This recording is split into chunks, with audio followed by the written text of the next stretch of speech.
Police in Central California find themselves in the midst of a violent crime wave. At first, the deaths appear unrelated.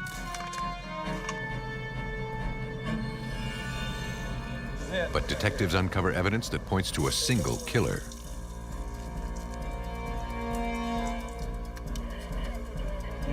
In Virginia, women start turning up dead in their own homes.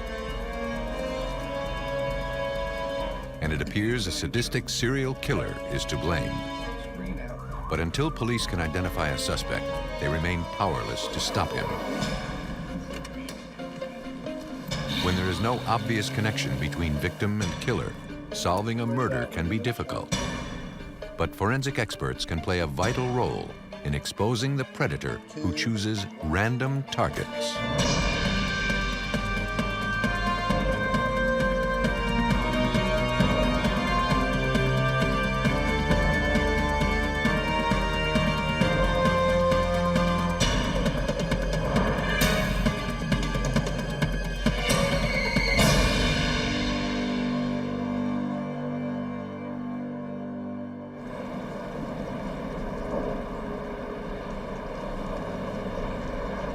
In this episode, some of the names have been changed. California's central coastline is famous for its rugged beauty and isolation. But in the early 1980s, the city of Santa Cruz became the backdrop for a series of violent crimes. On April 23rd, rescue workers and police from the Santa Cruz Sheriff's Office responded to a call about a vehicle found burning along a rural mountain road. The car had been burning for hours and was completely destroyed. To authorities, it appeared to be the work of vandals. But a closer inspection revealed a much more gruesome act than arson.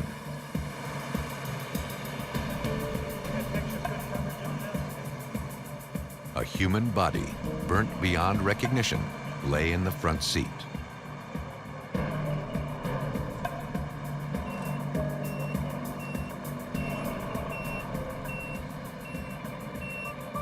The unidentified victim was removed from the burned-out wreckage and transported to the medical examiner's office for autopsy.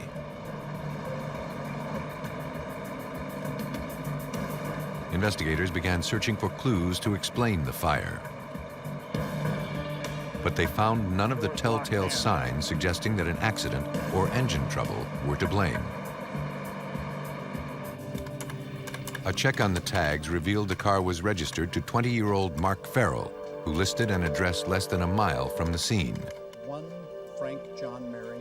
Detective Sergeant David Deverell oversaw the investigation. The lack of an obvious cause of the fire was troubling.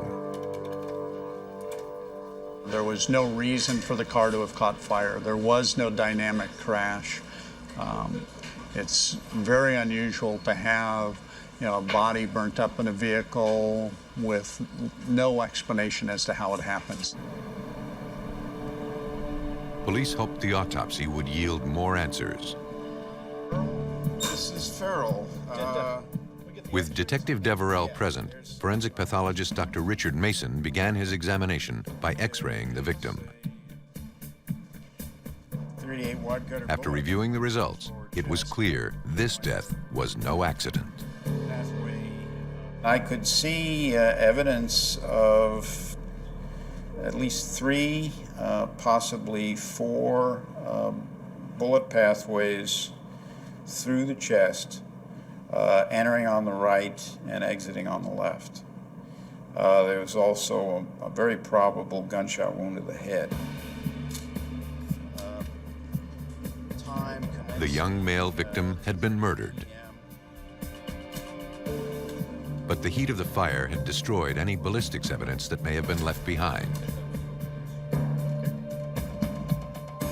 But then, embedded in the young man's chest, Dr. Mason found a single bullet that had somehow survived the intense heat.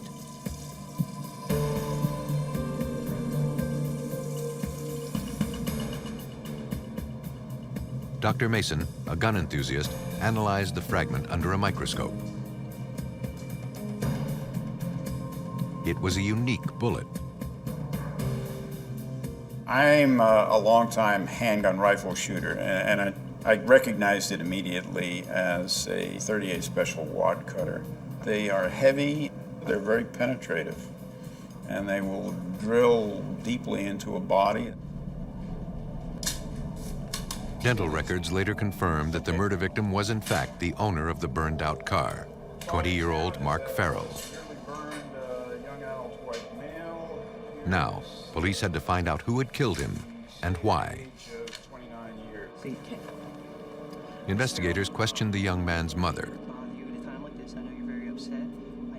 She couldn't imagine why anyone would have wanted to harm her son. She said she last saw him the previous afternoon. Let's do that. Mark, a college student studying to be an engineer, was late for the night shift where he worked as an analyst at a nearby electronics plant. There didn't seem to be anything that was troubling him. Mark was well liked by everyone who knew him. He didn't have any enemies.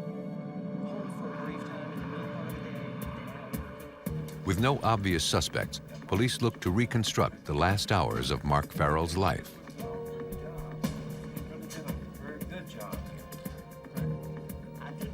His employer confirmed that Mark had worked his entire shift the night before and left around 2 a.m. There were no indications that anything out of the ordinary had happened during his shift. And he said Mark got along well with all of his co-workers. The manager handed over the videotape from the company's security camera.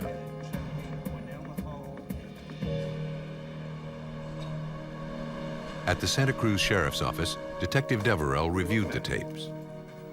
It's the surveillance. He watched as Mark Farrell left work without incident.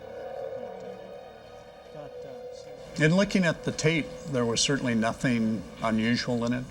Looked like, it was the end of the night. He was headed home. There was absolutely nothing in it. Weeks passed with no additional leads. Soon, the investigation turned cold.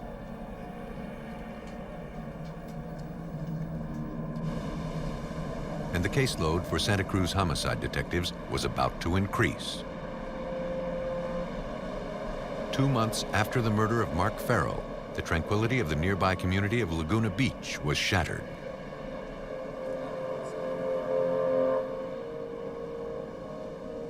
The lifeless bodies of 2 men were discovered on the beach.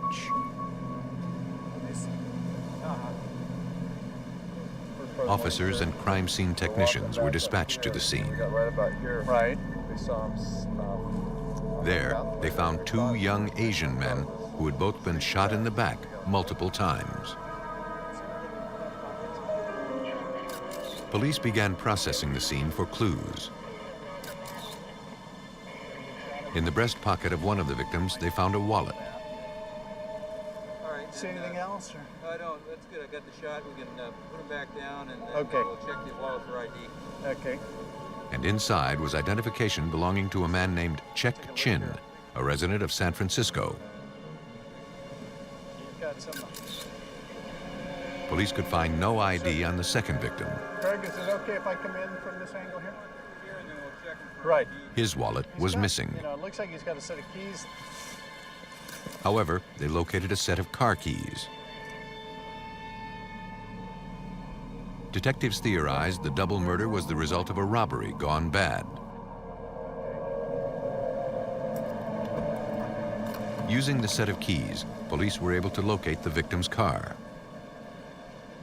Let's get the distance between 2 and 7. Based on the vehicle registration, they believed that the second victim was the car's owner, 30-year-old Han Lee, also from San Francisco.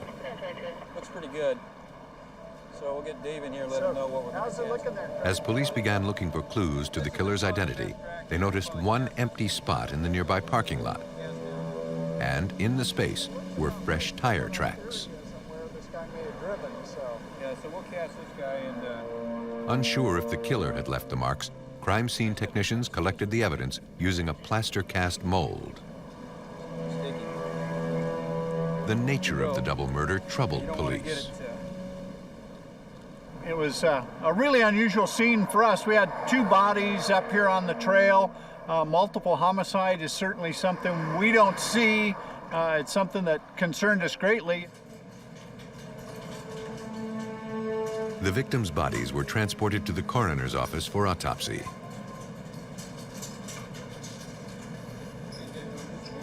Again, Dr. Richard Mason worked the case.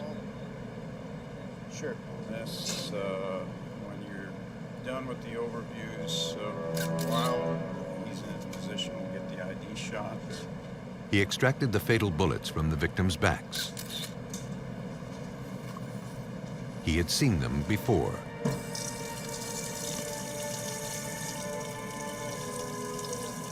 They were unique .38 caliber wad cutters, identical to the bullet recovered from the body of Mark Farrell 2 months earlier.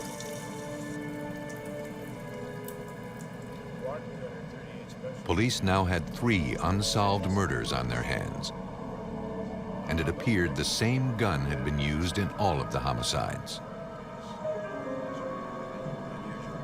Dr. Mason and Detective Deverell realized it was too much of a coincidence to be ignored. It's an unusual gun.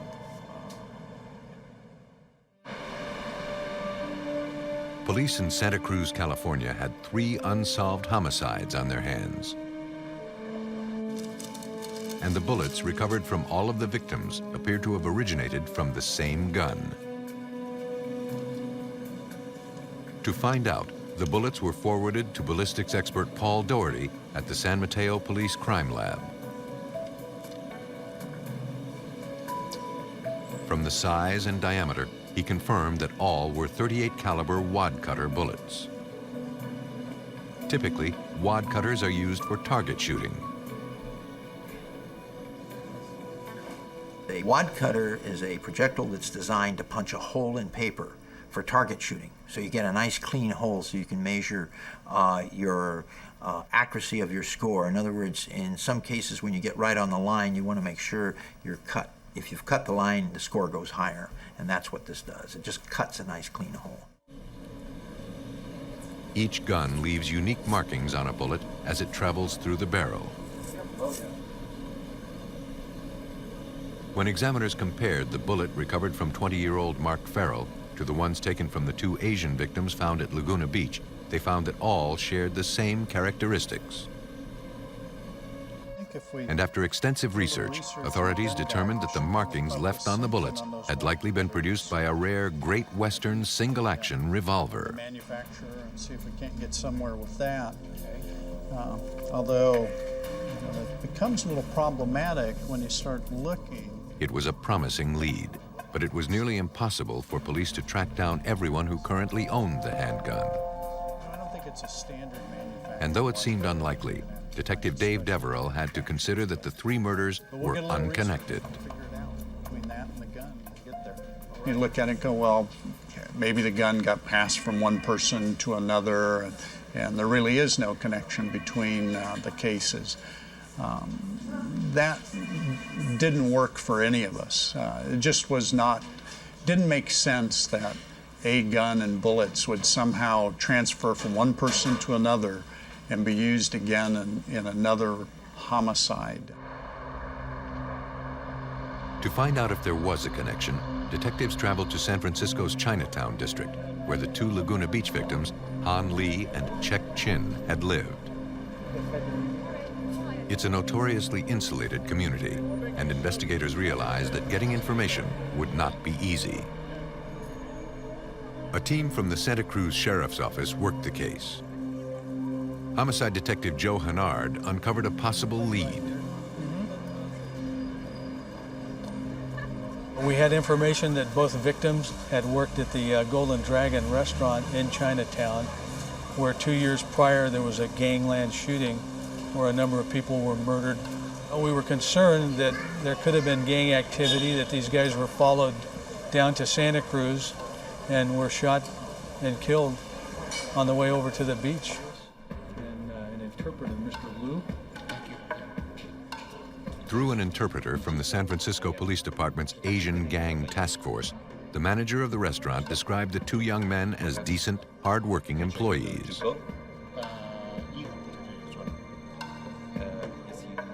In fact, he last saw them the day before they were found murdered. It was payday, and the men were anxious to receive their checks. They had made plans to take a day trip down to Laguna Beach.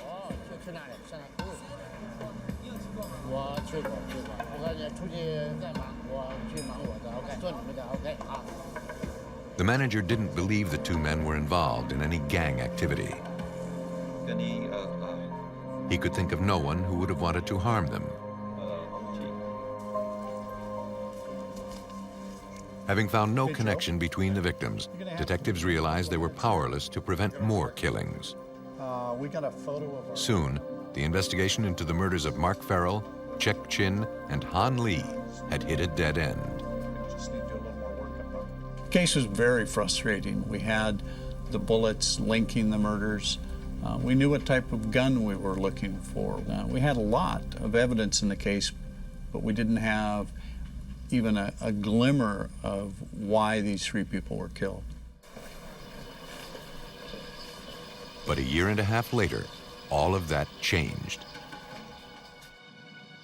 A man named Dave Bonin contacted police. His daughter, Lynn, he said, was in great danger. She had recently broken up with her boyfriend, Mark Cunningham, and now he was stalking her. The daughter feared for her life. Mark Cunningham had allegedly bragged about killing 3 men a year and a half earlier. Okay, thanks. It was the break police had been waiting for.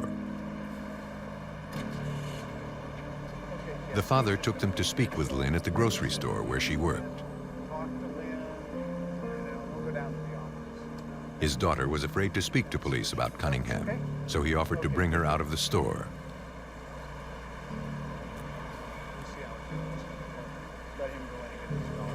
But there was just one complication. Mark Cunningham was there, talking to Lynn.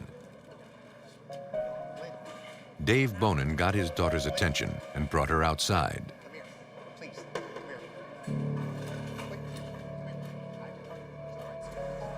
When Detective Dave Deverell heard the suspect was inside, he quickly interviewed Lynn. And kind of did just the quickest interview on record. You know, we kind of went, Lynn, your dad tells us that your boyfriend may have killed some people, and we need to know what happened. Lynn told police that a year and a half earlier, she and Mark Cunningham were driving around near Laguna Beach. Suddenly, Mark pulled into a parking spot, claiming he needed cash. He said he'd be right back, but he wouldn't tell her where he was going. Lynn told police he was gone for several minutes. She recalled that when he returned, he was agitated and out of breath. She thought she saw a gun in his possession. Police realized it was the same spot where the 2 Asian men were found murdered. It became apparent to us in this real brief interview with Lynn, Mark was the guy we were looking for.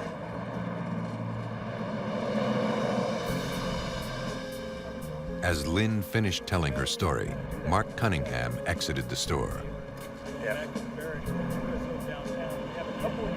In a wide-open parking lot, there was any number of ways the suspect could escape. And if Mark Cunningham was in fact the killer, police feared he would not hesitate to use violence.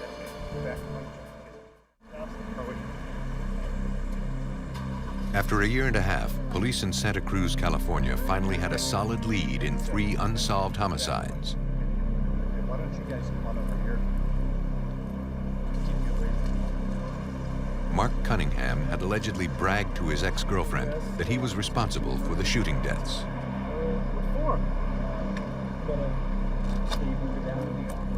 Cunningham was cooperative and taken into custody without incident. All right, what is this for? I tell you, it's a good start. Under Mark, questioning, he insisted he knew nothing about any of the murders. I'm sorry, I really... He claimed that his girlfriend, Lynn Bonin, was trying to get back at him for ending the relationship. He denied owning a Great Western single-action revolver, the type of weapon used in the 3 killings. Police didn't believe him, but they had no hard evidence to prove he was lying. Still, Cunningham remained in police custody.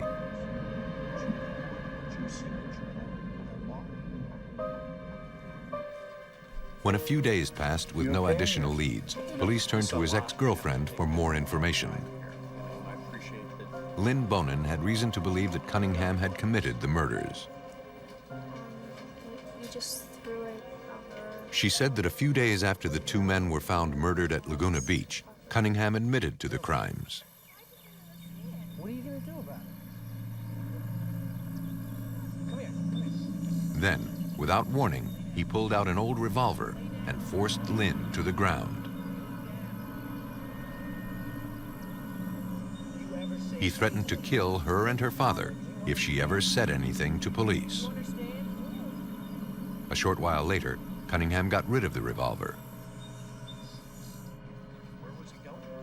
He just told me to sit there and wait. Lynn didn't know anything about Mark Farrell, the 20-year-old man who had been shot and burned in his car along a mountain road. Mark, at some point, did Mark leave the police? I don't know. However, in the past, she and Cunningham and some friends would hang out on that road and have bonfires.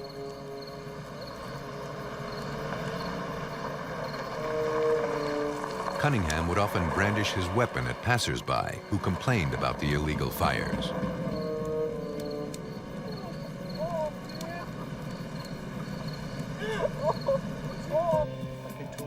Police had strong circumstantial evidence linking Mark Cunningham to the scenes where all 3 victims had been found murdered. Now they needed hard evidence. No, They turned to the tire tread marks found at Laguna Beach nearly 2 years earlier. The tires from the truck that had been driven at the time of the murders had been sold, but police were able to track down the current owners. The tires were collected and forwarded to the crime lab for analysis. First, examiners generated an inked impression of Cunningham's tire treads. Then, transparent overlays were placed on top of life-size photographs of the tire tread found at Laguna Beach nearly 2 years earlier. They found that all of the class characteristics, including the shape, size, and dimensions of the tread design, lined up perfectly.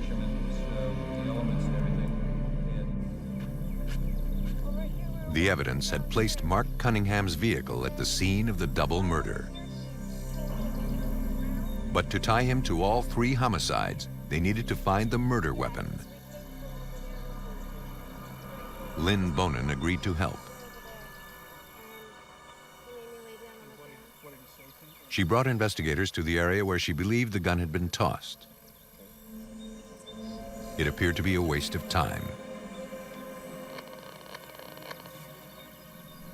But then, buried under dirt and debris, they found a pistol.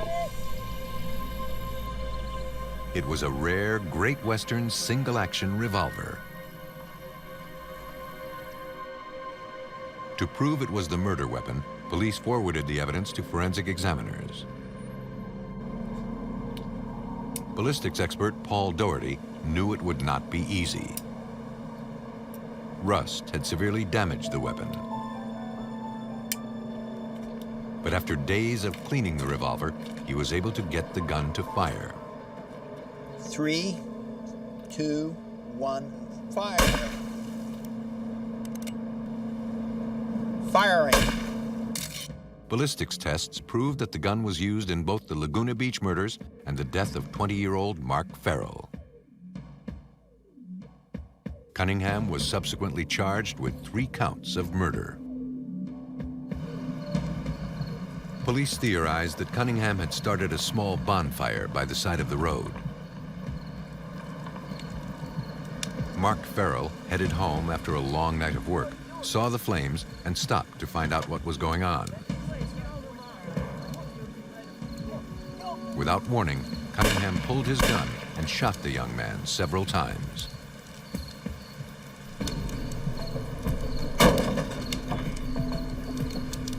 In an effort to cover his tracks, Cunningham then doused the car with a flammable substance, then set the vehicle on fire.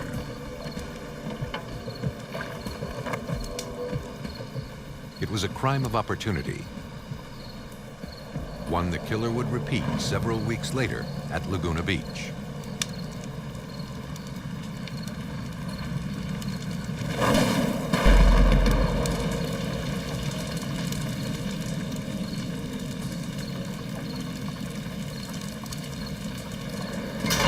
Mark Cunningham was tried and convicted on 3 counts of first-degree murder. He was sentenced to life in prison. Mark Cunningham preyed on victims who happened to cross his path. But in Richmond, Virginia, one killer carefully looked for targets that shared something in common. On the morning of September 19, 1987, a man noticed a car with its engine running pulled up onto the sidewalk. It appeared the vehicle had been abandoned. The man called police. Richmond 911, may I help you? 911 dispatchers ran a check on the tags and learned the car was registered to a woman who lived a few blocks away from where the vehicle was found. But when efforts to contact her failed, police tracked down her landlord. Debbie Dudley Davis. An officer was dispatched to the residence. The landlord was also concerned. She had noticed a missing window screen and feared the place had been burglarized.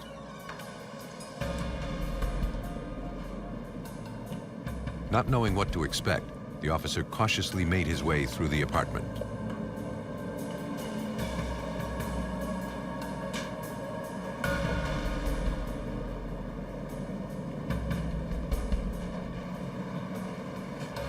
In the bedroom, he made a gruesome discovery.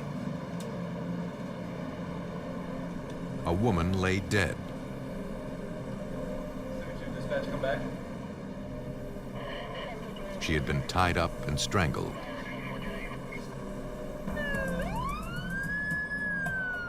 Within minutes, Richmond police and crime scene technicians were dispatched to the scene.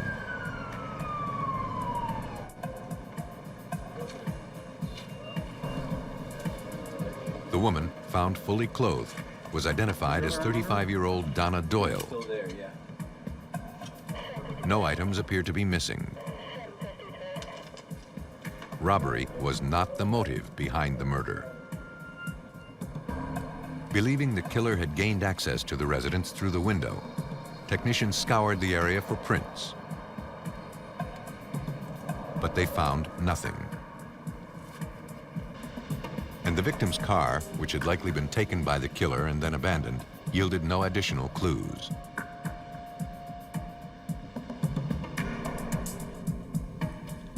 At autopsy, the medical examiner determined that the death had resulted from ligature strangulation. The device had been fashioned from a sock, shoestring, and vacuum cleaner pipe. Donna Doyle had been slowly strangled. Though the victim was clothed in cut-off jeans and a shirt, there were indications she had been sexually assaulted.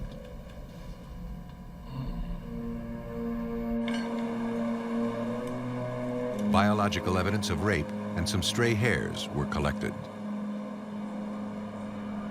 At the time, DNA testing was in its infancy, and all serologists could determine was that the killer had type O blood.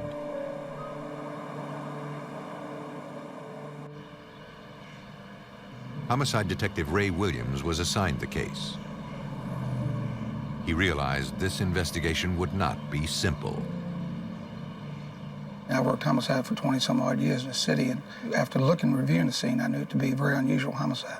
The way she was tied and strangled was very apparent to me that at that point we weren't dealing with an ordinary killer. Hoping for more detailed information, the hairs recovered from Donna Doyle's body were forwarded to forensic experts at the Virginia Division of Forensic Science. They determined that 2 of the hairs had not originated from the victim. And from their texture and cross-sectional shape, examiners concluded they had come from an African-American male.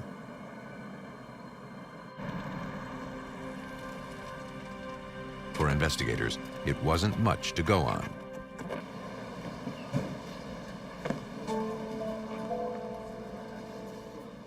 To learn more, detectives questioned the employer of a local bookstore where Donna Doyle worked. On the day of the murder, Donna had worked her regular shift. Nothing out of the ordinary had happened that day. She described Donna as a dedicated employee and a very likable person, although she was somewhat shy. After closing the store, Donna headed home.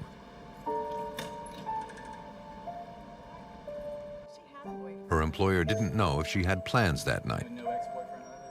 She believed that Donna lived alone and was unaware if she currently had a boyfriend. After 2 weeks, detectives had no luck identifying a suspect or an obvious motive. The investigation into Donna Doyle's murder was going nowhere. Then, emergency dispatchers received a 911 call. There had been another homicide.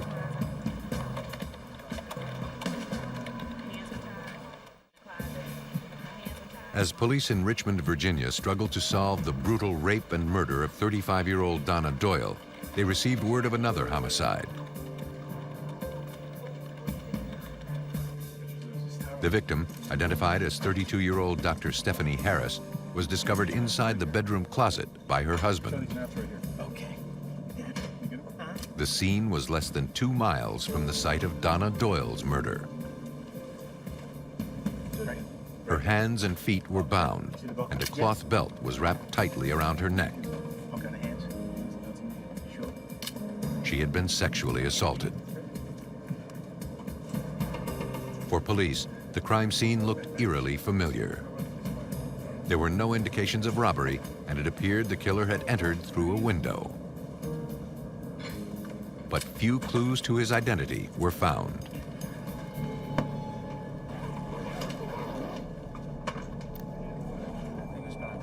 The victim's husband explained that he discovered his wife around 2 a.m. upon returning from Maryland, where he was a law student.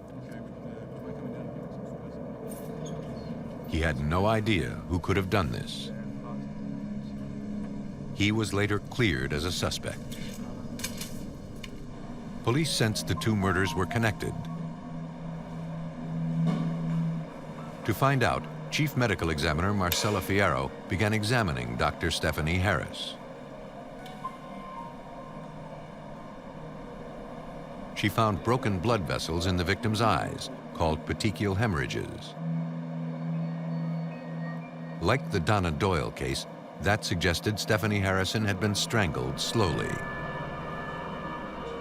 When the victims were examined, there were certain patterns of injuries that were common. And those patterns included evidence of restraint, evidence of strangulation, evidence of injury that took place over a period of time, which was very disturbing because it would indicate a pattern of torture.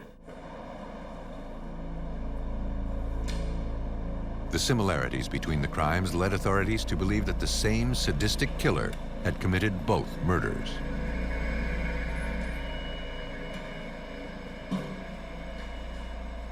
When you do autopsies, you get some insight into the nature of the person who committed the crimes.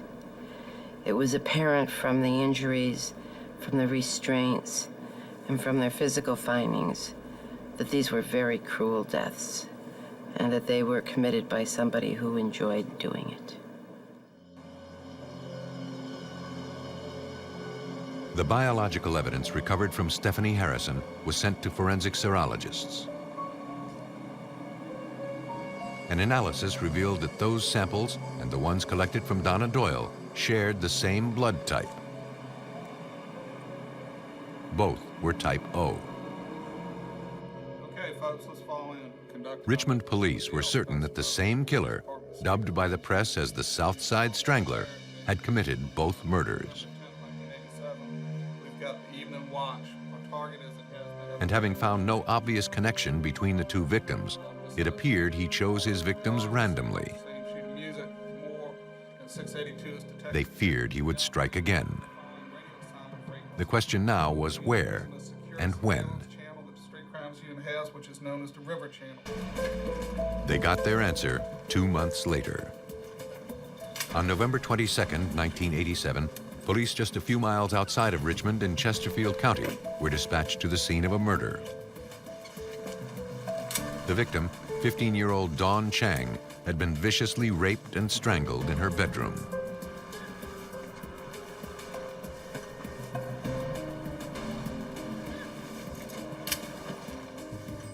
Like the other cases, the perpetrator had entered the bedroom through the window. Here's what we got, the 8. Strangely, investigators found a figure 8 painted on the victim's body. But aside from a few stray hairs, little physical evidence was recovered. However, the hairs were enough for authorities to conclude that Dawn Chang had been the South Side Strangler's third victim. Unlike the other victims, Dawn was a teenager. She was Asian, and she didn't live alone. In fact, her parents were sleeping in the next room at the time of the murder. They never heard a thing. 15. They described their daughter as a typical teenager. It's a recent picture. Great, time for me to get back to work. You have a lot of work to do? Yes. They last saw her the night before. Go study. After dinner, Dawn said she had some homework to do and planned on going to bed after she finished. She said goodnight and went to her bedroom. The mother discovered her daughter's lifeless body the following morning. Authorities had a serial killer on the loose, and he appeared to be spreading out beyond the Richmond city limits. His ability to avoid detection led police to believe he had done this before. Desperate to generate a lead, Detective Ray Williams contacted police departments throughout the region, looking for any unsolved cases with a similar MO. Less than 100 miles away, in the Washington, D.C. suburb of Arlington, Virginia, he got a hit. There, Detective Joe Horgus of the Arlington County Police Department had several unsolved rapes and murders that went back nearly 3 years. The details of those were frighteningly similar to the murders in Richmond and Chesterfield County. 3 weeks after 15-year-old Dawn Chang's homicide, Arlington County Police had been dispatched to the home of Sandra Thomas. Watch where we're stepping. The 34-year-old woman had been discovered raped and murdered in her home. She lived alone, and like the victims in Richmond, she had been strangled with household items.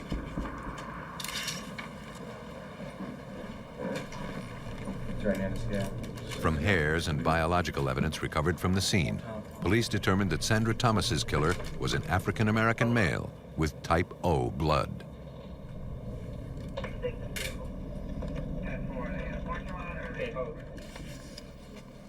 The other unsolved crimes in Arlington with a similar MO had been committed in 1984. At first, it seemed odd to Detective Horgus that the killer would suddenly stop. only to resume 3 years later. He didn't stop because he's got a girlfriend. He didn't stop because he got married.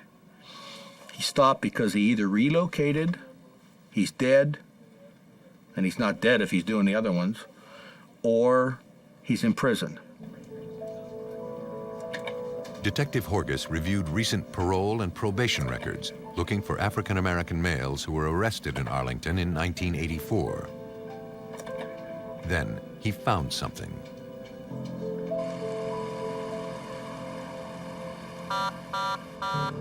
In early 1984, a 21-year-old man named Timothy W. Spencer was arrested in connection with a series of breaking and entering and petty thefts. Though those were non-violent crimes, records also indicated he was identified as the prime suspect in a series of unsolved rapes throughout Arlington. However, he was never charged with those crimes. After serving 3 years on the theft charges, Spencer was paroled. And that wasn't all. His probation officer here in Arlington knew that he was released from prison to a halfway house down in Richmond. And he was released about 2 weeks before the first murder.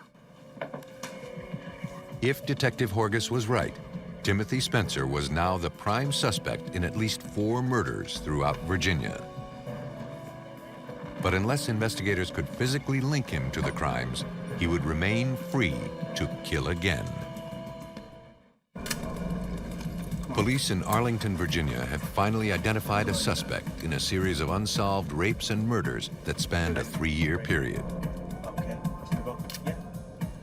And those homicides bore an eerie resemblance to a string of serial murders taking place 100 miles away in Richmond. All right, here's Tucker's hams. To find out if they were dealing with the same predator, Arlington County Homicide Detective Joe Horgus traveled to Richmond.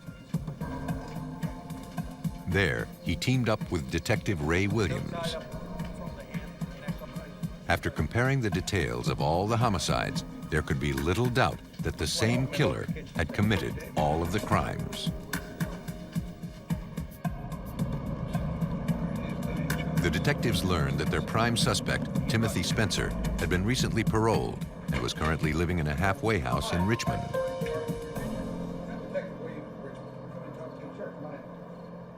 According to the director of the house, the suspect was currently out running errands. Detectives asked to see the logbook that contained the times and dates of when a parolee leaves and returns to the house.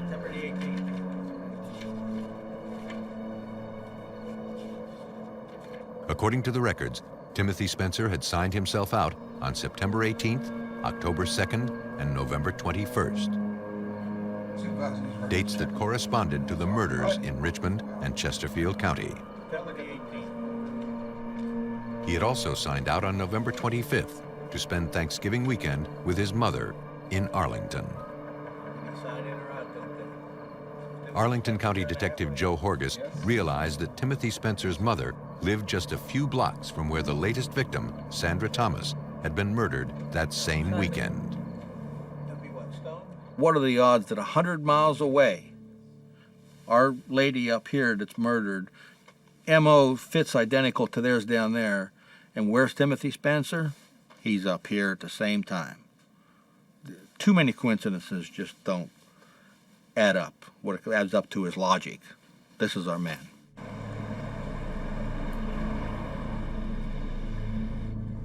A short while later, Timothy Spencer returned home.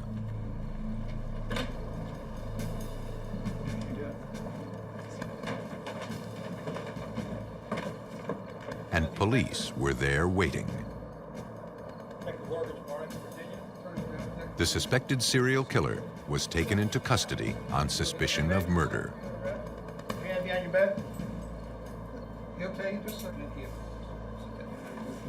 A search of his room at the halfway house failed to produce any hard evidence linking him to the murders. But on his bed, they discovered a drawing of a figure 8, similar to the one found painted on the body of 15-year-old Dawn Chang. All right, I'm gonna show you a couple Under pictures questioning, here. Spencer admitted nothing. Jog your memory a little bit. Just see if you recognize these folks, okay? Do you know that person? No. He claimed to have no knowledge about any rapes or murders. Have you ever been to And he denied drawing the figure 8 found on his bed. Yeah. Detectives sensed he was lying, and now they looked to the forensic evidence for proof. Hair and blood samples were collected from the suspect. At the Virginia Division of Forensic Science, criminalists compared the hairs taken from Spencer to those recovered from several of the crime scenes. The shape, size, color, and texture of the hairs were identical. Though Timothy Spencer had type O blood, so did millions of other people. For irrefutable proof that he was the South Side Strangler, examiners turned to a newly developed, more sophisticated type of analysis called DNA testing.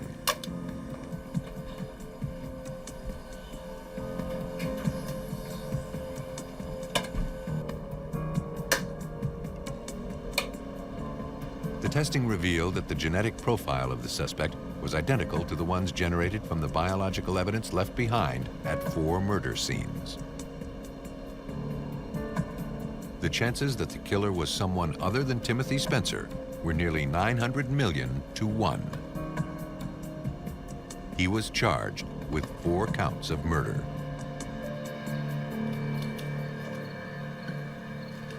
Investigators theorized that after randomly choosing his prey, Spencer, an experienced burglar, would slip silently through his victims' windows.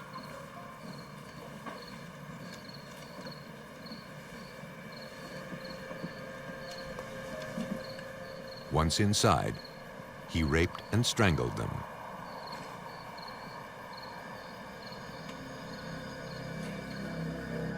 Timothy Spencer was sentenced to death for the murders of Donna Doyle, Dr. Stephanie Harrison, and Dawn Chang in Richmond, and for the death of Sandra Thomas in Arlington.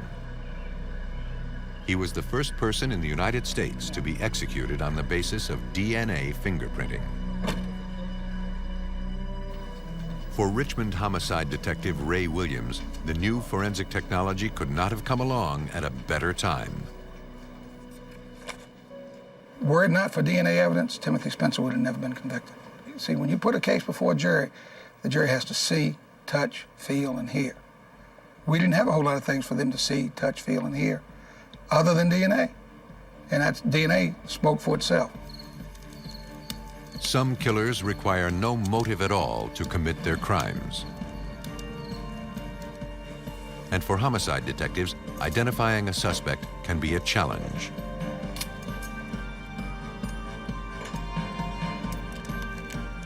In those cases, they must rely on the physical evidence to expose a killer who has set his sights on random targets.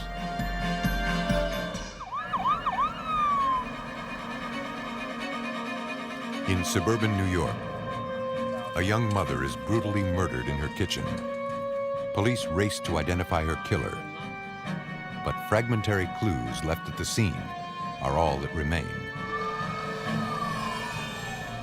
In Idaho, an elderly couple is found shot to death in their home. Eyewitness accounts vary. Police scour for clues and look to forensic science to identify a suspect.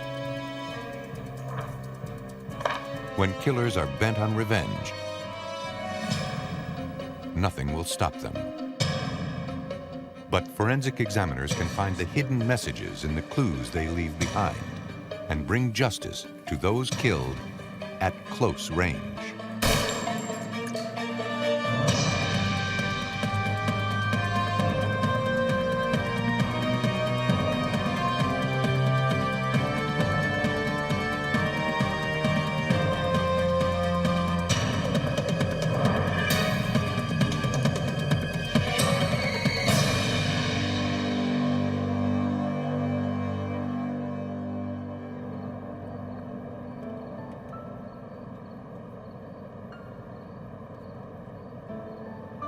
In this episode, some of the names have been changed.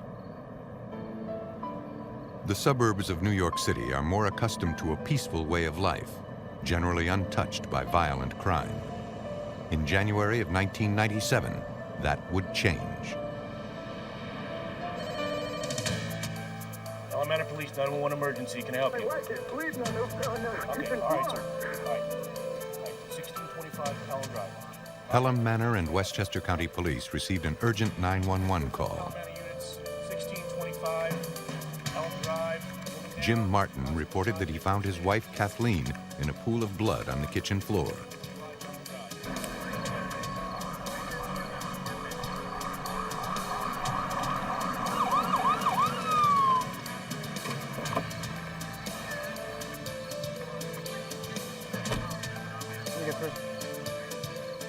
Police arrived and combed the scene.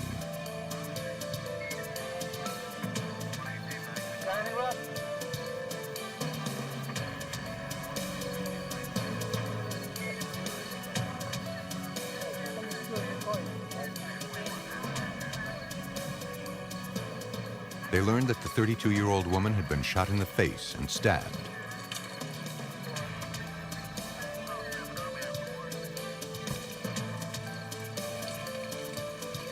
Because there were two weapons used during the homicide, Lieutenant Christopher Calabrese of the Westchester County Police Department speculated that there were two perpetrators. Inspection of the body revealed that there was wounds to the abdomen, the hands, he had defensive cut wounds, and also a gunshot to the head. So we were looking for two suspects from the very beginning. Normally you're not going to have two different types of wounds on the same victim with one perp. Anybody that might have made an offhanded comment wasn't armed. Investigators interviewed Jim Martin. He was well known in the county. He and Kathleen owned a horse stable nearby. Jim told police the last time he saw his wife was earlier that day. The two had met for lunch around 1:30 in the afternoon. He went back to the stable, and she took care of some errands.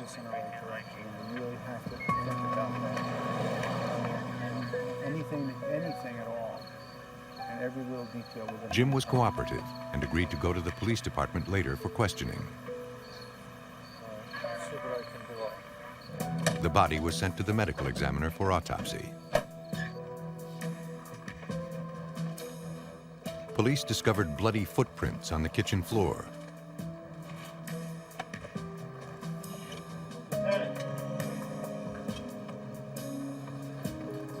You've got a bloody footprint.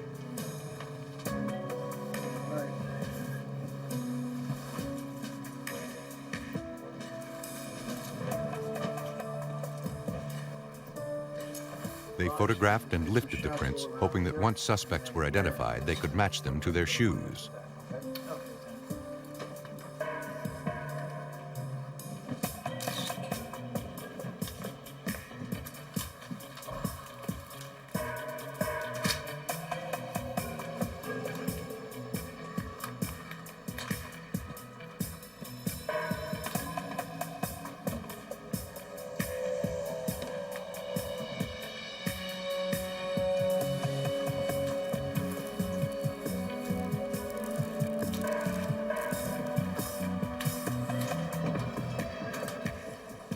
To forensic examiners, the impression resembled a cowboy boot.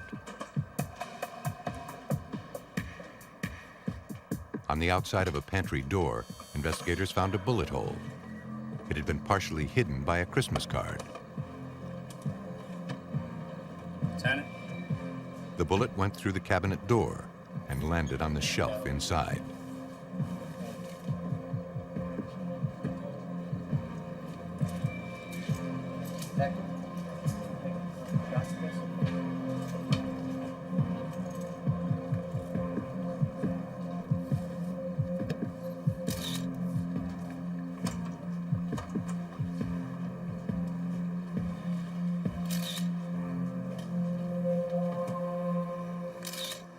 The area was photographed and the bullet collected for further analysis. There was no sign of forced entry, and the burglar alarm had not been triggered. Lieutenant Al Mazziello of the Pelham Manor Police Department was disturbed by the violence of the crime. Well, I was very surprised because Pelham Manor is the kind of place that we don't normally have a homicide. I was very concerned about the family.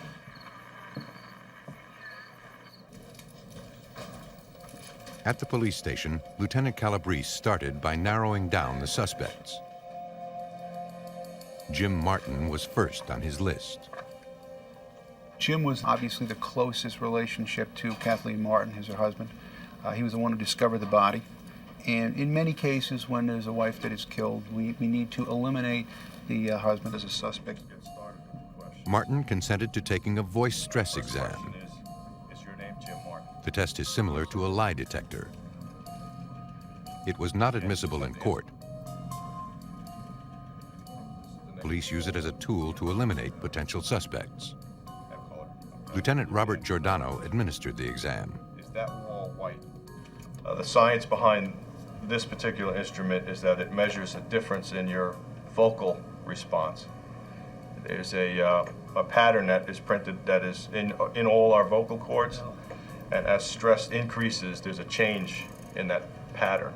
So, did you murder Kathleen? No. Through a series of yes or no questions, Giordano determined that it was unlikely Jim Martin was involved in the homicide. He was cooperative and relayed information that might be helpful to the investigation. Kathleen's body arrived at the Westchester County Medical Examiner's office. Dr. Lewis Rowe performed the autopsy. He x-rayed the body. He determined that a bullet entered the left eye, went through the skull, and exited the back of the victim's head. The bullet then went through the cabinet door and landed on the shelf. Gunpowder residue stippled her skin. Kathleen's killer wasn't more than a foot away when he pulled the trigger.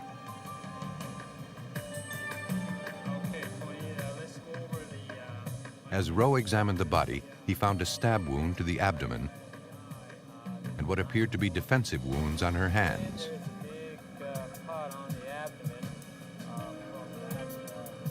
From the size and shape of the gash, it appeared that it had come from a curved-shaped knife.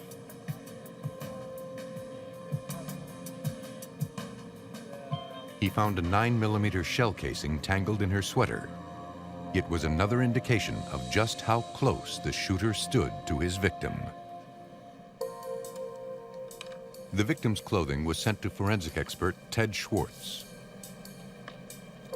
Since Kathleen's killers stood so close to her when she was murdered, he examined the sweater looking for any fibers or hairs that were transferred from killers to victim during the crime. The sweater was made of acrylic material. The sweater, I realized pretty early on, was very sheddable. So I knew that if I was going to eventually look at suspect items, that the sweater fibers would be a good starting point of something to look for. In order to recognize the fibers on a suspect's clothing, Schwartz needed to clearly identify them. He and his team used an alternate light source to separate the wavelengths of the colors in the sweater. They each wore different colored goggles, red, orange, and yellow. When the color of light matched the color in the sweater, the fibers would fluoresce, and only one of the examiners would see them. 635, nothing for me. 670. Fibers from the victim's sweater appeared fluorescent when viewed through the orange goggles. Good. So, yeah. And I knew it was going to make the analysis a lot easier for me because of the fluorescence and the fact that I would be able to spot these type of fibers quite easily on things that I would eventually look at. Investigators hoped that somewhere in Westchester County, invisible fibers were clinging to the killers. But who they were and how the police would find them was still a mystery. Detectives went to the stables that the Martins owned and operated. A worker told them that Kathleen was a popular riding instructor. About 2 weeks ago, But there were signs that someone may have wanted to harm her. the horse trailer caught on fire out there. And weirdest thing was it had graffiti written. A few months before the murder, a horse trailer was vandalized and set on fire. Kathleen's name was spray painted in graffiti on the side. The staff believed the vandalism was the act of an ex-employee named Carlos Cajigas, Have a great day. Thank you. but there was no evidence linking him to the crime, and no charges were filed against him. Carlos Cajigas was brought in for questioning.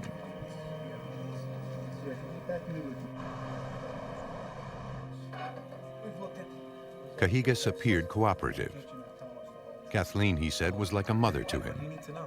I told you. He would never harm her. Test results are showing me that Besides, he had an alibi for the night of the murder.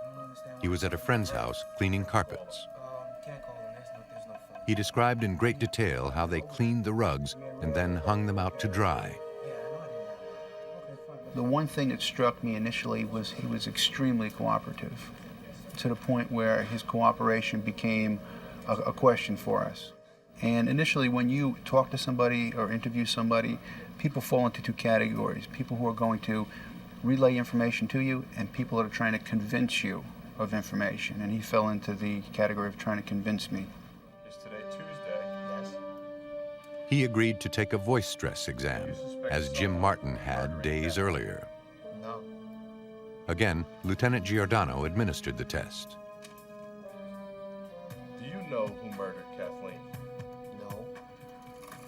Giordano wasn't impressed. I gave him the exam, and right off the bat, I knew he had failed. The test was not admissible as evidence in court. Investigators believed they had a suspect, but they still had to connect him to the crime.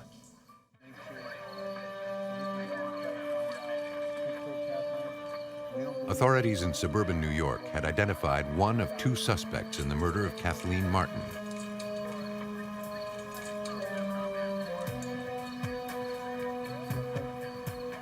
His name was Carlos Cajigas. He was recently fired from the horse stable Kathleen and her husband owned. He failed a voice stress test, but it was not admissible in court. Police had no real evidence. They needed more. Before they released him, he consented to a search of his car.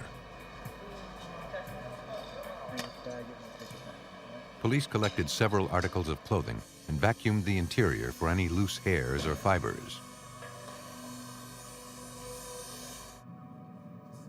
Investigators questioned the friends and alibi of Cajigas. The reason why we stopped by this evening, we want to talk to you about Carlos a little bit. What about a friend of yours? The couple said he spent the afternoon with them cleaning rugs and did not leave until evening. Well, as of late, she's been bugging me with spring cleaning, so we figured we Investigators reminded the two that they were still looking for another suspect in the homicide. took care of. So it was just the three of you doing this carpet cleaning here. Yeah, and he was here. But the couple stuck by their story. Appreciate your cooperation. If we need to talk to you again, we'll be in touch. Sure. Okay, sure. Feel free. Sure. Lieutenant Calabrese was suspicious. Their version of what he had done, or what they had done in cleaning this rug, was completely different from what his version was.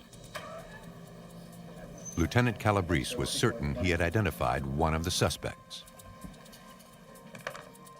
But there was no evidence against him. He'll be explaining to you. They ran a background check on Cajigas and found that he had a rap sheet for grand larceny and possession of stolen property. $500, we're going to do a execute a search warrant for Red Shutters Farm. And he had a frequent accomplice, a man named Michael Fernandez. 10 minutes. Okay. Authorities did not have much to go on, but picked up Michael Fernandez for questioning. We'll be out of here. We just want to ask you January 6th. And Carlito's downstairs right now. He's told me to go. They told him they had Cahigas in custody and knew he was involved. The ex-con cracked. Don't take the whole rap for this. Fernandez admitted that he and Cahigas had been planning to rob the Martins for weeks. He said he waited in the car while Cahigas went in the house. When Cahigas returned, he told him he shot and stabbed Kathleen because she went for the alarm. Cahigas handed him a 9mm gun and a knife to get rid of. Police didn't think Fernandez was telling the whole truth. It was rare that one person would use both a gun and a knife. Is that what the gun is? He had the gun. He gave it to him. Still, he cooperated and took them to where he hid the gun and the knife.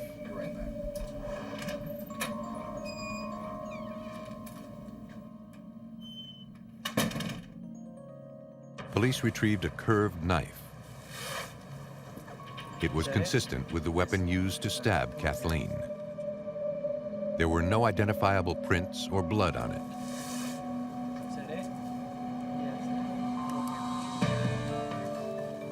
Mike Fernandez was arrested. He was charged with criminal facilitation of a murder.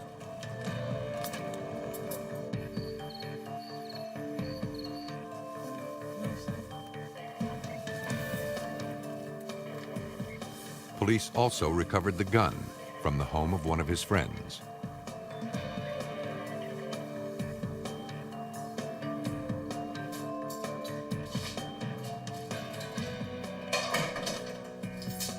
The ballistics examiner found no prints or blood residue on the weapon.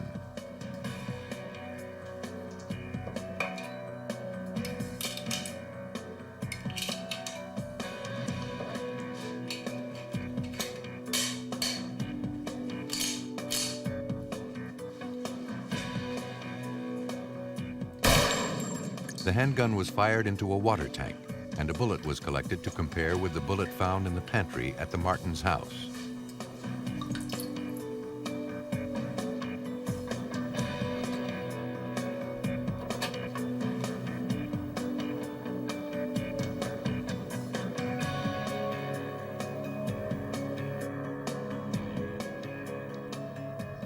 There were enough lands and grooves created on the bullet as it traveled through the gun barrel to make a consistent match. With the ballistic evidence and Fernandez's testimony, police had enough to arrest Carlos Cahigas. He denied any involvement in the crime. Police had the murder weapon, but there were no fingerprints tying it to Cahigas, and their key witness had a shady past. Police needed to crack Cahigas' alibi. Lieutenant Calabrese paid another call on the friends who said he was with them on the day of the murder. He pressed the woman for more details, reminding her that she could be held as an accessory to the crime if she lied to police. You know that he's involved in this murder? You don't want to get involved in a murder investigation. That's not good for you, it's not good for your family. You can come to the truth. She retracted her story. Carlos, she said, was at her house on the day of the murder.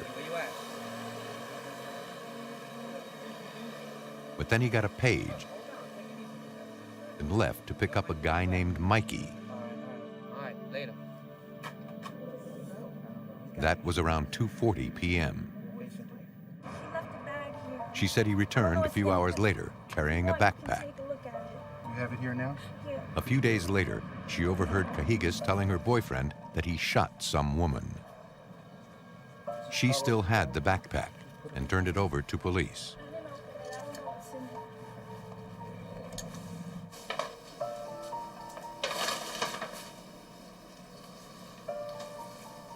DNA expert Mary Eustace examined a pair of gloves found among the items in the backpack.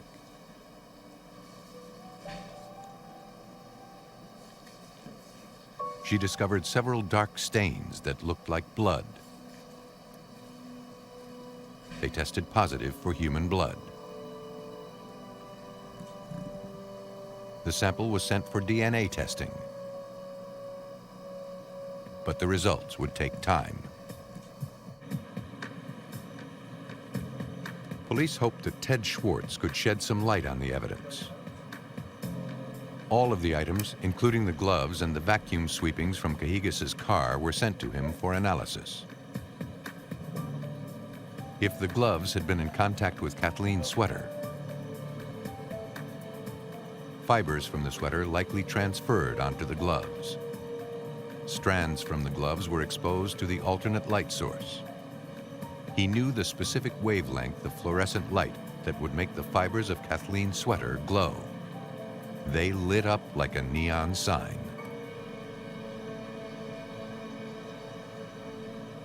Amid the vacuum sweepings from Cahigas's car, there too the debris glowed with the telltale fibers. 41 fibers found on the suspect's items were consistent with the victim's sweater. And that wasn't all. A double transfer had occurred. Fibers from Cahigas's gloves were found on Kathleen's clothing. The evidence proved that Cahigas had committed the murder. But investigators believed that Michael Fernandez was also involved in the crime, and they still had no proof. Police had arrested 2 men for the murder of Kathleen Martin. Carlos Cahigas denied all involvement in the crime. Michael Fernandez only admitted to waiting in the getaway car. When the local news reported that 2 men were arrested for the slaying, witnesses came forward. A neighbor of the Martins recalled seeing Carlos Cahigas running away from the house on the day of the murder. Her son saw Michael Fernandez. We had 2 different subjects exiting the Martin residence. And in fact, later on, when Mike Fernandez's picture was on the news, and our witness identified him or said to his parents that that's the person I saw exiting the Martin residence. Michael Fernandez was inside the house. Based on the evidence, police believe that Cahigas, bent on revenge, went to the Martin house to rob and kill Kathleen. Cahigas was the trigger man. His accomplice, Michael Fernandez, stabbed her. Yeah, there's no doubt in my mind that when he went to the Martin house, that his intention was to kill Kathleen Martin. And Kathleen Martin knew him. He went there without any type of a mask or disguise. And she could identify him, obviously, so his intention was to leave no witnesses. On February 3rd, 1999, Michael Fernandez pled guilty to second-degree murder and was sentenced to 25 years in prison. In November 1998, Carlos Cahigas was convicted of first-degree murder. He was sentenced to 25 years to life. In New York, carefully collected forensic evidence helped bring swift justice and put 2 killers behind bars. Unfortunately, sometimes analysis and interpretation of the evidence is more difficult, and a killer may go free for years. Bonneville County is located in eastern Idaho in the upper Snake River Valley. There, residents enjoy clean air and wide open space.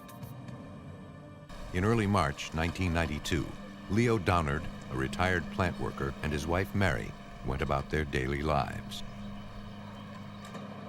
The Downard children had married and left home, but they still lived close enough to drop by.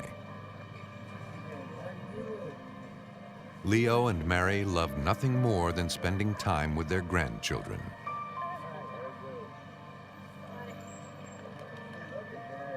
It was a time in their lives when they learned to appreciate every day.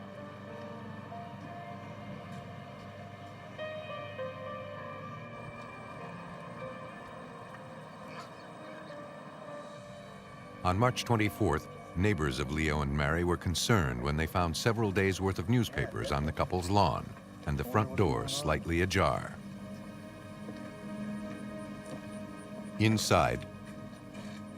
Leo! they learned the gruesome truth. Leo Downard lay motionless on the living room floor. The neighbor also noticed some blood. He called 911. Public safety, Melissa.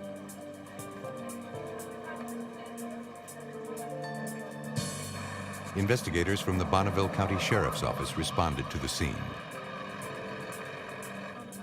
Sergeant Kim Marshall and Detective Victor Rodriguez were among the officers.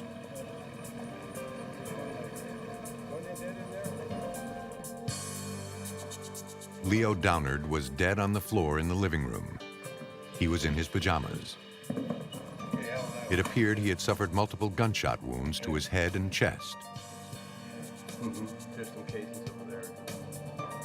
Police scoured the room for clues. A trail of blood spatter extended around the body. Three shell casings were scattered across the floor.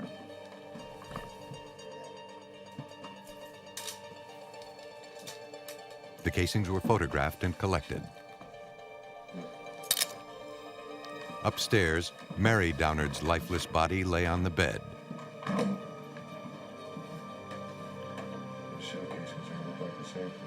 It appeared she too had been shot multiple times.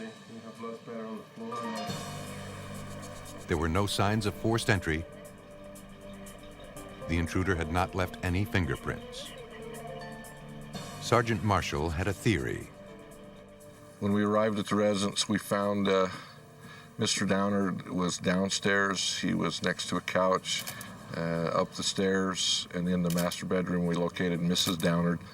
The conclusion I had at the time was they'd opened the door to somebody they knew because they were shot during the night. It was obvious they were in bed, and they had a routine that they went through, locking the residence up when they went to bed, and somebody had to get them to open the door for them.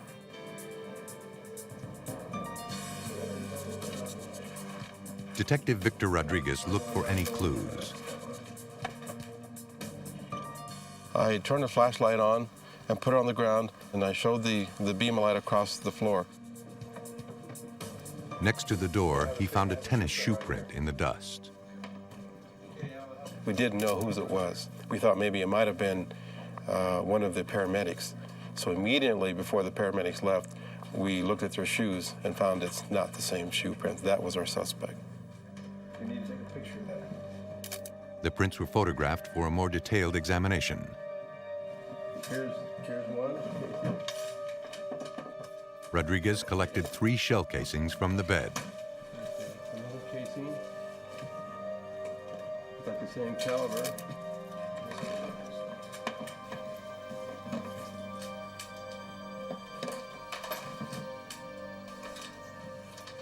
Outside, investigators found an almost perfect print in the mud.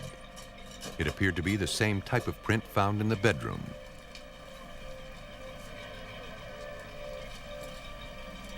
They made a plaster cast of the impression. Once they had a suspect in custody, they hoped to match his shoes to the scene.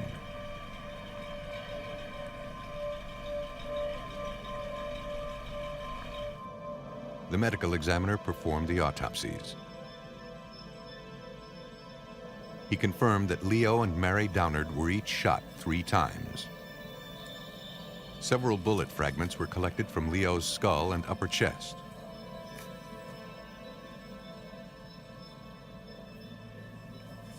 Mary had also been shot in the head.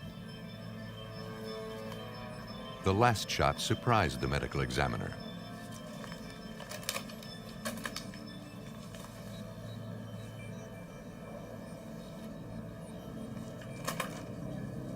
The bullet had entered through the back of her head, just behind her left ear, at point-blank range.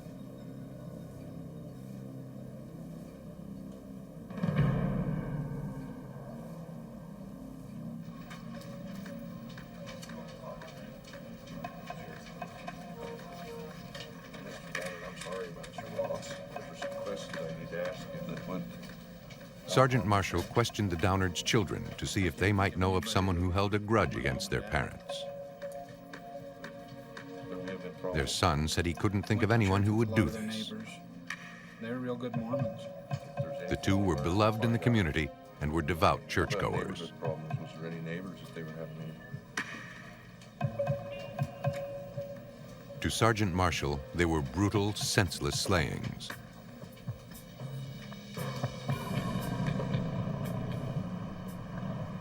The ballistic evidence was sent to the Oregon State Police Forensic Lab in Ontario, Oregon.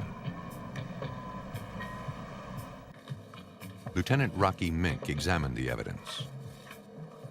In the Downard case, we were actually comparing fired bullets from the deceased to fired cartridge cases recovered at the scene.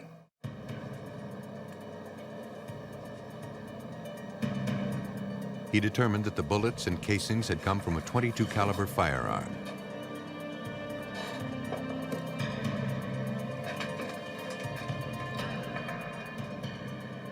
The shell casings were consistent with a .22 caliber rifle.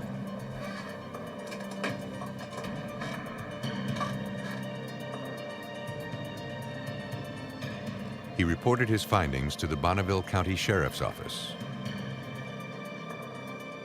A rifle suggested that the killer may be a hunter who had the gun in his collection. It would have been hard to conceal. Police wondered if the perpetrator was concerned about hiding it at all. Idaho police struggled to find the gunman who shot down Leo and Mary Downard in their home. Shoe impressions left at the scene and .22 caliber bullets and casings were all that pointed to a killer. Investigators canvassed the Downard neighborhood looking for answers. Hello, sir. Detective Rodriguez from the Bonneville County Sheriff's Office. Can I speak with you a moment? Come on, sit here. One neighbor had seen a man at the house on the day of the murders. His name was Robert Buchanan, a local lawn care worker who had his own business. Buchanan did lawn work for many in the area, including the Downards.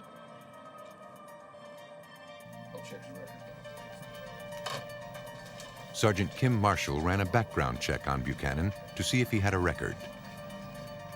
The report indicated that Buchanan had threatened his ex-wife with a .22 caliber weapon, the same caliber firearm used in the Downard murders.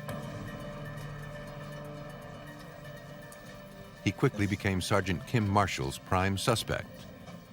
We looked at him as a suspect at the beginning of this homicide. Due to what we learned from our neighborhood interviews and doing some background checks, we found that there was some violence in his history. Armed with a warrant, investigators searched Buchanan's apartment. They collected several articles of clothing, including a pair of white tennis shoes. But there were no guns of any kind. The shoes were sent to the Idaho State Police Crime Lab. There, senior criminalist Donna Shepherdson Mead compared the photographs of the shoe prints found in the bedroom to Buchanan's tennis shoes. But making an accurate comparison to the pictures was difficult. The photograph was color. It was slightly out of focus. The camera was canted at a slight angle to the impression. And also, there was no scale included in this picture. Normally, we would use the scale to make a one-to-one enlargement. Shepherdson Mead was able to determine that the print in the bedroom had the same brand design as Buchanan's tennis shoes, but Buchanan's shoes seemed to be too big. She hoped the cast taken outside the crime scene would make for a better comparison. A print was lifted from the shoe using dusting powder and transparent paper.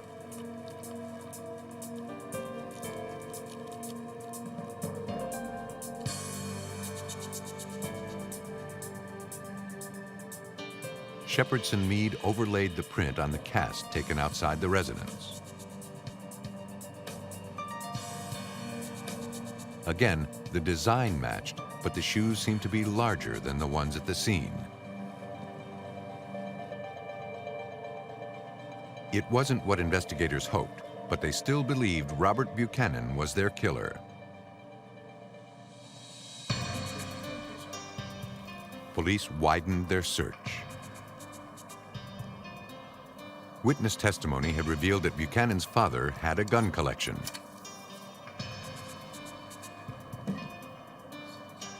And Buchanan was a frequent visitor at the house.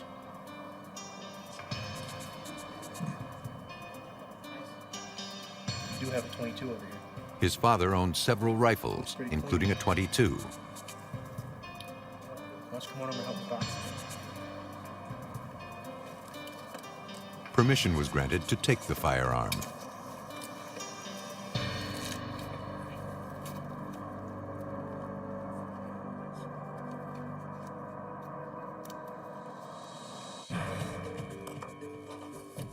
The gun was sent to Lieutenant Rocky Mink at the Oregon State Police Crime Lab.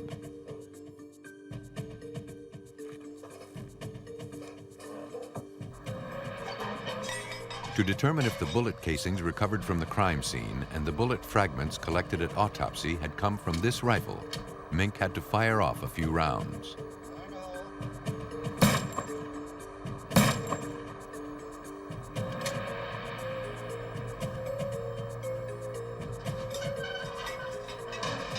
He then collected the fired bullets and their casings.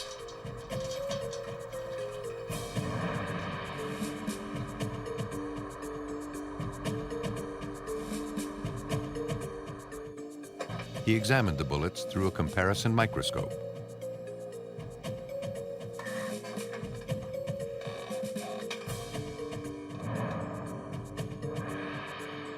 The test fires from the known Remington rifle were examined and compared to the bullets removed from the deceased. Based on the microscopic detail that was present in the land and groove impressions, I was able to draw a conclusion that these bullets were fired from the suspect Remington rifle. Investigators had proof that the .22 caliber rifle had fired the deadly shots. Robert Buchanan was charged with both murders. But a judge was not impressed with the police findings.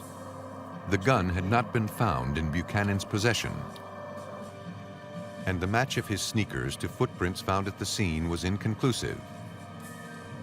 The case was dismissed for lack of evidence. Life in the town of Ammon went on uneasily, and the police could not let the crimes go unpunished. They had the murder weapon, but no evidence to tie anyone to the crime. 15 months later, Bonneville County authorities reopened the investigation. Okay, Kim and Bud, why don't you go back to the house and start on the crime scene again. Detective Victor Rodriguez was assigned to the case. You'll see that there's statements from witnesses that put him in that area, and some of them said that this is the shoe prints that we saw. Investigators pored over the evidence, looking for one small clue they must have overlooked.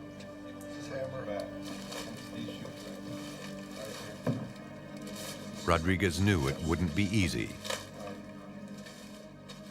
It's one of the most difficult cases I handled because you had to start from the very beginning. You had to go back to the very beginning of this homicide and omit everything else that was learned and proceed with who could have been the suspect at that time.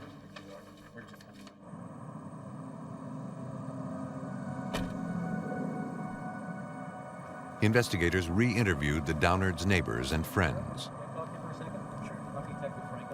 A neighbor did recall seeing a man drive by the house several times that day. It was Lanny Buchanan, Robert Buchanan's younger brother. That's the last I saw him. Lanny lived in the neighborhood, and he saw him often.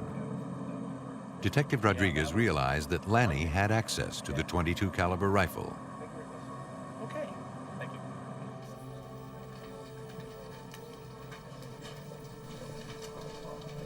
The investigation took a major turn. The more that I followed this case, the more that I investigated this case.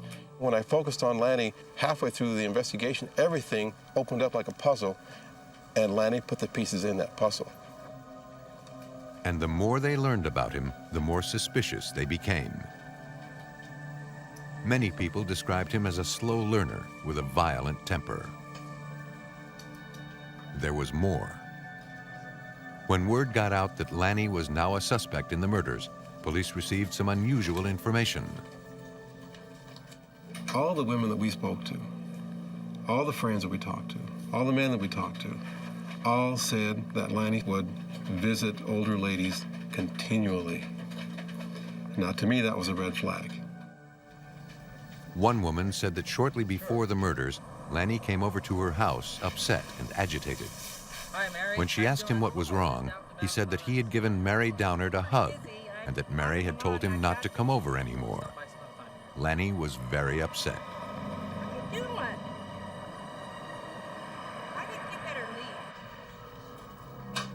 Detective Rodriguez brought Lanny in for questioning. He denied any involvement in the murders and didn't recall the incident with Mary. The Downards were great people, and he frequently stopped by their house to say hello.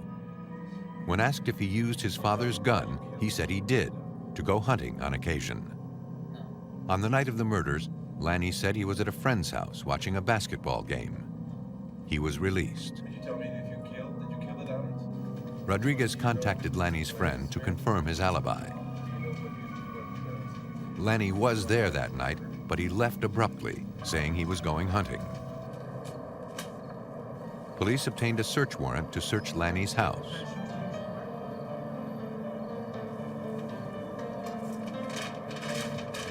In his bedroom closet, they discovered a pair of tennis shoes identical to his brother Robert's.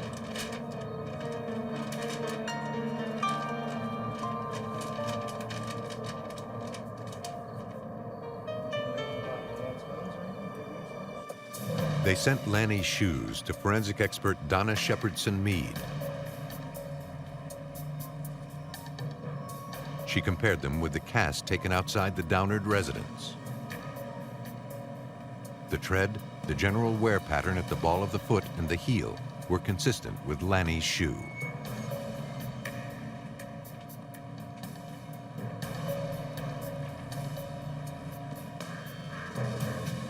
And these were one size smaller than the pair worn by Robert Buchanan, a direct match with the plaster cast taken at the crime scene.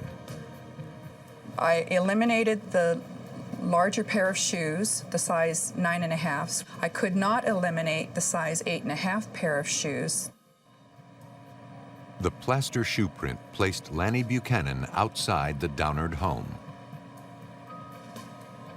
But he admitted he stopped by their house often. Investigators would need evidence that he was actually inside the house to make an arrest. Idaho police had a new suspect in the brutal murders of Leo and Mary Downard. Lanny Buchanan's shoes matched impressions found outside the residence. But they had to place him inside the house to be certain they had the right suspect. Investigators weren't going to take any chances with the photographs taken inside the house.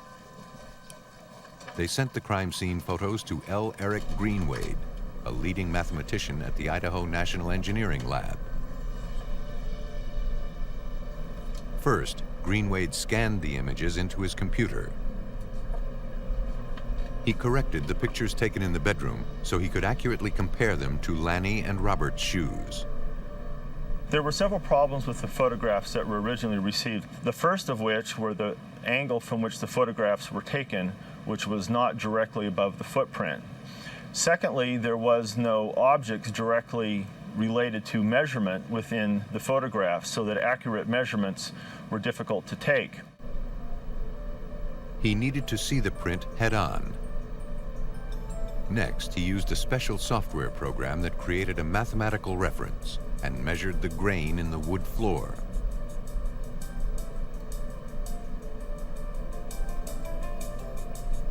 The wood grain provided several points that we could measure very accurately. Those measurement points were then very carefully computed to form a background grid. Those background grids were then compared against the scanned photographs and provide the reference points for which the image could be corrected.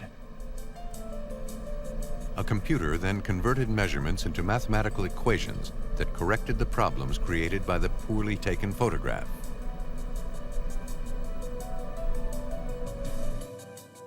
Using the corrected images, Greenwade easily identified features such as nicks in the soles of the shoes. Lanny's shoes matched. The measurements that were obtained from the image matched one of the pairs of shoes. This established a very strong connection to one set and yet not the other. In addition, there were several imperfections noted in the dust impression left on the floor that matched imperfections that were in the same pair of shoes. Over a year and a half after the Downard murders, Lanny Buchanan was arrested and charged with 2 counts of murder in the first degree. Based on the evidence, police believe that Lanny Buchanan went to kill the Downards because Mary had rebuffed him.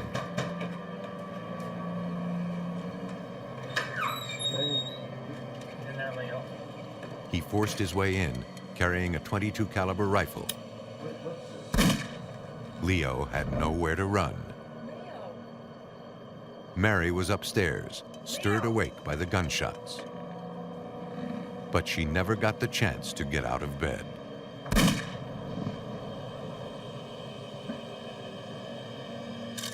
In November 1996, Lanny Buchanan was convicted of 2 counts of first-degree murder.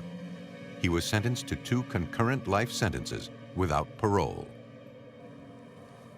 When killers are desperate for revenge, it takes the hard work and determination of forensic professionals to provide the scientific facts that prove innocence or guilt, and ultimately provide justice to those who are victims of violent crime. In Tampa, Florida, women become a sadistic killer's prey, and cemeteries his personal dumping ground. As the body count rises, detectives confront a serial killer using science as their only weapon. In North Carolina, a young mother disappears on her way home from work. When her body is discovered, detectives must expose the hidden tracks of a killer if they are to find justice for her family. In most homicides, police rely on motive to pursue a murderer. But when the killer is a stranger, the crime may go unsolved for years. It takes a full arsenal of forensic techniques to trace a lethal encounter.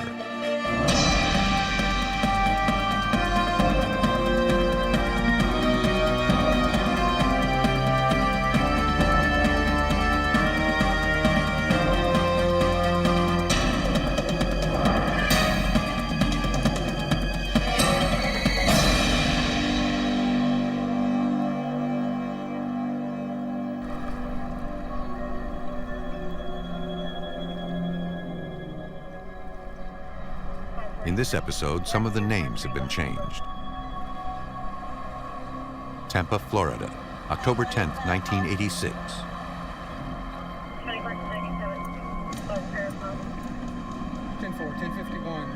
Detective Robert Parrish received a disturbing call. A jogger had discovered the nude body of a young black woman at Centro Espinal Cemetery.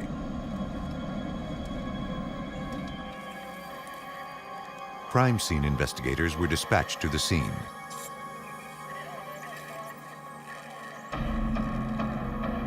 As they set up a perimeter, Detective Parrish questioned the jogger. Ron Denny said he ran through the cemetery daily. He rarely saw anyone. But this morning was different. The detective examined the body for injuries. We had a nude black female in an open cemetery lot here. We found no signs of any cutting or stabbing, anything, no open wounds like that. She did have a fine mist of blood on her right side. It appeared to come out of her nasal area. This indicating that she had died either by blunt trauma or by asphyxiation. Based on the condition of the body, It appeared the victim had been murdered less than 12 hours earlier. Over here. So it looks like she was thrown out of a truck. More than enough time for the killer to flee. Detective Parrish knew it would be a difficult case. The bone of the feet, there's no mark. They had to conduct a thorough search of the crime scene. Indicating that she had walked out here. As they photographed the victim, they noted she was barefoot. Oddly, the bottoms of her feet were clean. The ground was moist. She couldn't have walked to this location, and investigators saw no evidence she was dragged. The victim's personal effects were scattered all over the area. Each piece was numbered and cataloged as potential evidence. We found her panties and top and her wig scattered throughout when we did a crime scene search.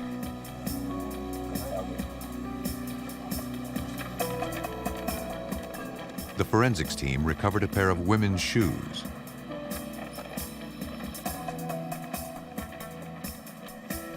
There were also beer bottles and a cigarette pack. But there was no wallet or driver's license to identify the victim.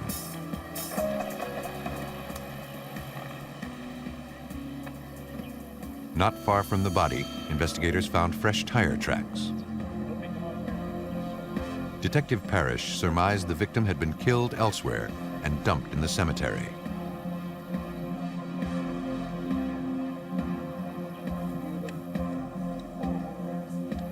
The major item that we found was 9 feet from her head in the soft dirt there was a tire impression, obviously made by a big tire. Additionally, off 46th Street here, we had tire tracks coming in and what appeared tire tracks leaving. A large vehicle, a truck or an SUV, made the tracks. Technicians made casts of the tread prints using plaster. Based on the condition of the body, investigators were confident a vehicle had been involved in the crime.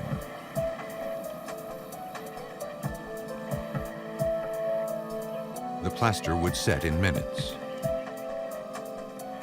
but it would take days to determine whether the tracks were significant.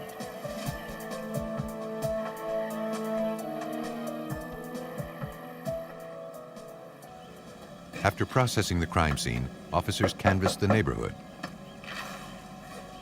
hoping that someone might have seen or heard something the night before. When was the last time you talked to him? I'm not sure. Nobody had. At autopsy, the medical examiner noted pitula, a pinpoint hemorrhage in the victim's eyes.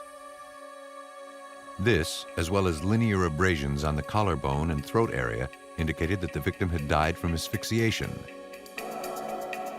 Several bones in her neck were also broken. The medical examiner determined that a large individual had used his hands to manually strangle the victim. Ligature marks on her wrists revealed she had been bound before she was killed.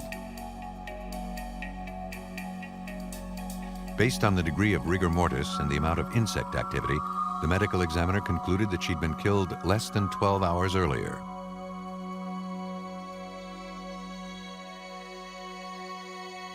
Strands of the victim's hair were collected. In the event a suspect emerged, it was possible a strand of her hair was still in the suspect's vehicle. Identifying the victim was their next priority. Fingerprints were taken and run through the Tampa Police database.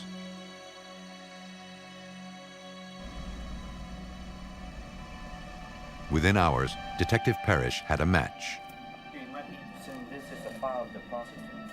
The victim was 34-year-old Tamara Jones. After I found her identity, I located her mom and broke the news to her mom and then got as much information, you get as much background information you can about her habits, who she was seeing, any steady boyfriends. About what you had seen on that night. From Tamara's mother, Detective Parrish learned a lot about the victim.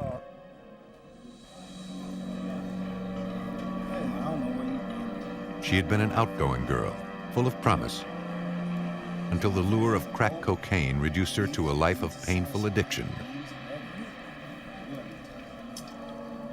To pay for her habit, Tamara became a prostitute. There was about 4 different bars in what we call the West Tampa area that she frequented. And in my job as an investigator, I had to go to the bars, find out who she knew, who she was seen with, and just do some good legwork. You know, I found out that everybody spoke very highly of her. All the people I interviewed said that she was a very good girl and she was a very good individual. Yeah, I talked to your mother But Tamara's life on the streets put her in contact with a lot of unsavory characters. No one that the police talked to was able to pinpoint a suspect in Tamara's murder. Detective Parrish hit a dead end. He now looked for clues in other unsolved homicide cases. Not only from Tampa, but in Hillsborough County and surrounding cities. It took a week to review 2 years' worth of homicide files, looking for similarities. In the end, Detective Parrish was stunned by what he found. Detectives had been working on several of the reports of previous homicides and similar type victims. We had other black females. They were known prostitutes. They were found in cemeteries.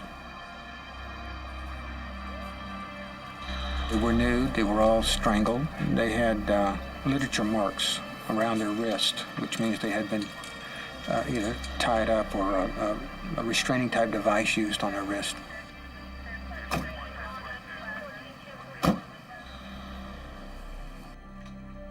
Detectives from the Tampa Police Department and Hillsborough County Sheriff's Office pooled their resources. Along with other agencies in the area, they formed a task force to find and stop a killer.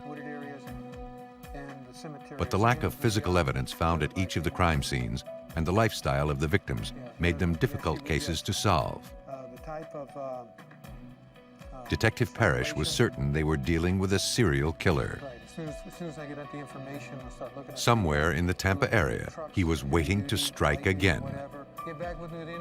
And police hadn't a single clue to his identity.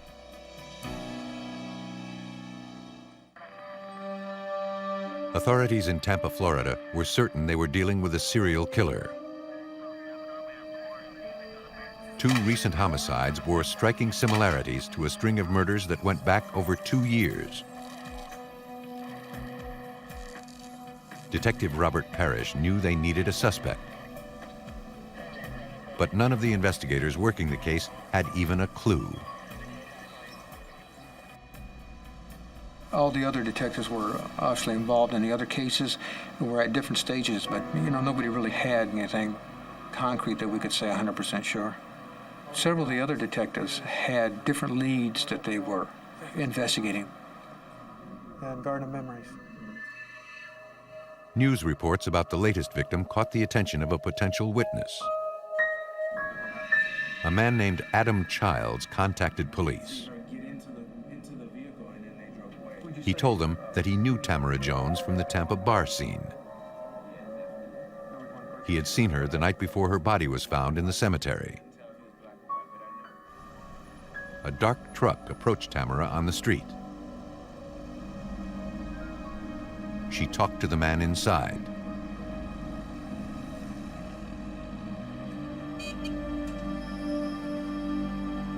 Childs had seen the vehicle in the neighborhood, but he didn't know to whom it belonged. For investigators, the dark truck rang a bell. They searched their files once again. 8 months earlier, a prostitute claimed that a customer in a dark truck had tried to kill her. The woman was afraid to press charges, but she agreed to speak with police about the incident. And then, what happened inside the truck? As she told investigators, a large black man she knew as Big Mike tried to pick her up that evening. They were talking about, selling on a price for sex, and then he had grabbed her around the throat and started to choke her. She reached for the doorknob, and then she got out, ran, and screaming through the neighborhood. The police were called, and he had fled the scene. She gave investigators descriptions of Big Mike and the truck he was driving. We can put him behind bars. But she again refused to press charges or to testify against him. Can you use both his hands or one hand? Investigators checked their files. Big Mike was the nickname of a Tampa man named Michael Tyrone Crump. Police went to Crump's residence. The suspect was not at home, but a dark truck matching the witness's description was parked in the driveway. The officer photographed the vehicle.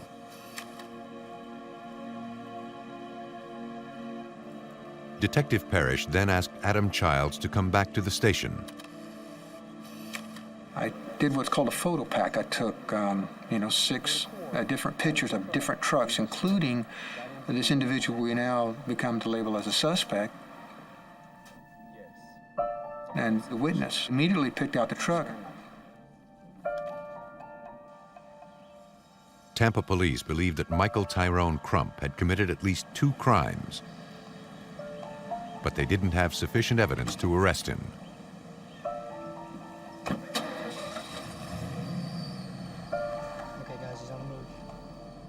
Based on their 2 witnesses, they did have probable cause that these crimes were committed in his truck.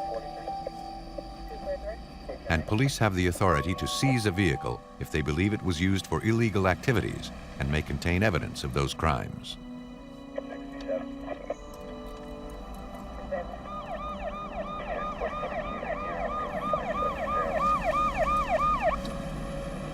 Detective Parrish wanted to seize Crump's vehicle in a public place when it was on a public roadway.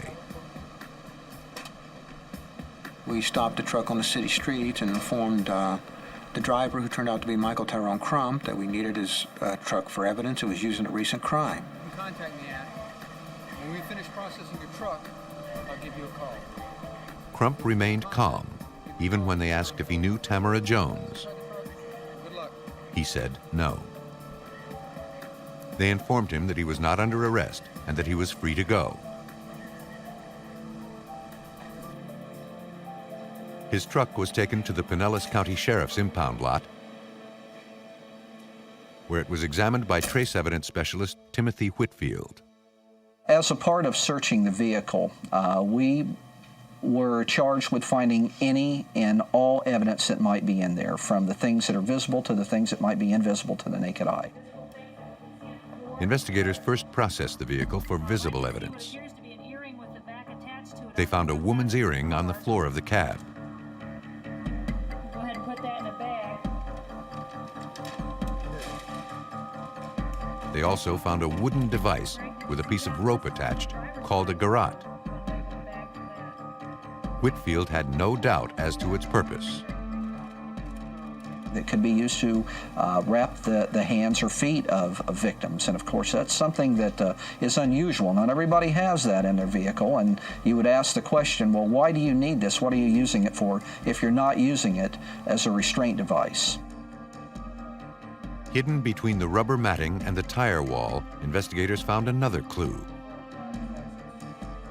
It was a driver's license belonging to Janet King, one of the young women killed prior to Tamara Jones. Her body had also been found in a cemetery. Since King was a prostitute and Crump was a known John, the item in itself could be explained away. But to Whitfield, the location of the license was incriminating.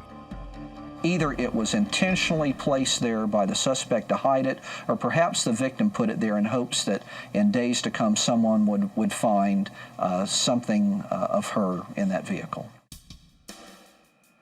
Now the team focused on evidence invisible to the human eye. They used a chemical called luminol to test for the presence of blood. a phosphorescent glow revealed a fine spray. The pattern was familiar. It matched the blood spatter from Tamara Jones's nose and face. Unfortunately, the droplets were tiny, no larger than pinpoints. There was no way to prove they belonged to the victim. There was nothing that I was able to do because of the microscopic nature of the blood. That, of course, was prior to the days of DNA, and you needed quite a bit more blood to do complete workups. Investigators vacuumed the interior of the truck, searching for any hair or fibers that could link the victims to the suspect.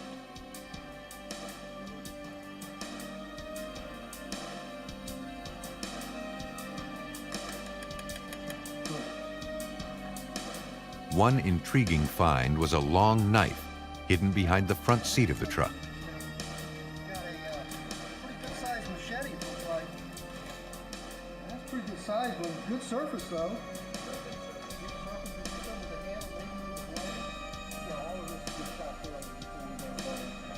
I'll go ahead and secure this. All right, careful.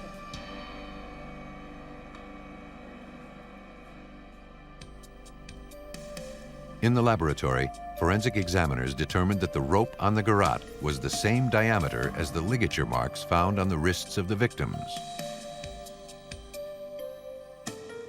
Perhaps one of the most important pieces of evidence was a long strand of hair, one that couldn't have come from the suspect. Analysis of the root showed that it had not just fallen out. It had been ripped out of the scalp. The hair strand was compared to samples taken from Tamara Jones.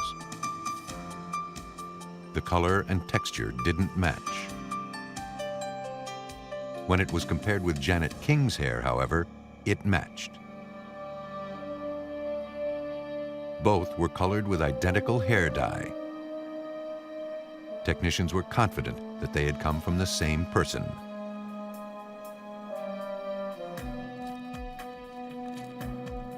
While the evidence from inside the truck was compelling, all it proved was that Janet King had been inside the vehicle. Now, detectives needed to tie Michael Tyrone Crump's vehicle to the murders. Time was running out.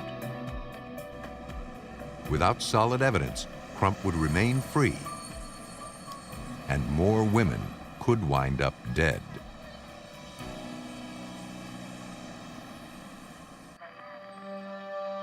Authorities in Tampa, Florida were certain they were dealing with a serial killer. 2 recent homicides bore striking similarities to a string of murders that went back more than 2 years.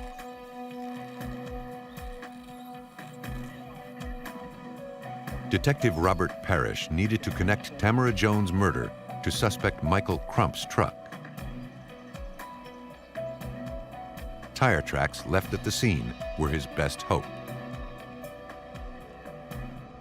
He sent the tire casts made at the crime scene, along with the vehicle's tires, to the Florida Department of Law Enforcement. There, analyst Oral Woods studied the treads to see if Crump's truck had made the impressions found near Tamara Jones's body. Woods was surprised that Crump's truck had 3 different types of tires. The 2 front tires had similar treads. The rear tires had different tread designs. 2 of the tread designs on Crump's tires matched the tread designs in the casts made at the crime scene. And I told Detective Parrish that we're definitely in the ballpark. We definitely could do something with them, that there was class characteristics present in the cast as well as some individual characteristics. Class characteristics like tire size and tread design can indicate a specific manufacturer. By carefully comparing photographs, Woods determined that the tire tracks at the crime scene had identical class characteristics to Crump's rear tires. He then analyzed the casts and the tires for individual characteristics. Things like nicks, tread wear, or embedded pieces of gravel that can make a tire track as unique as a fingerprint.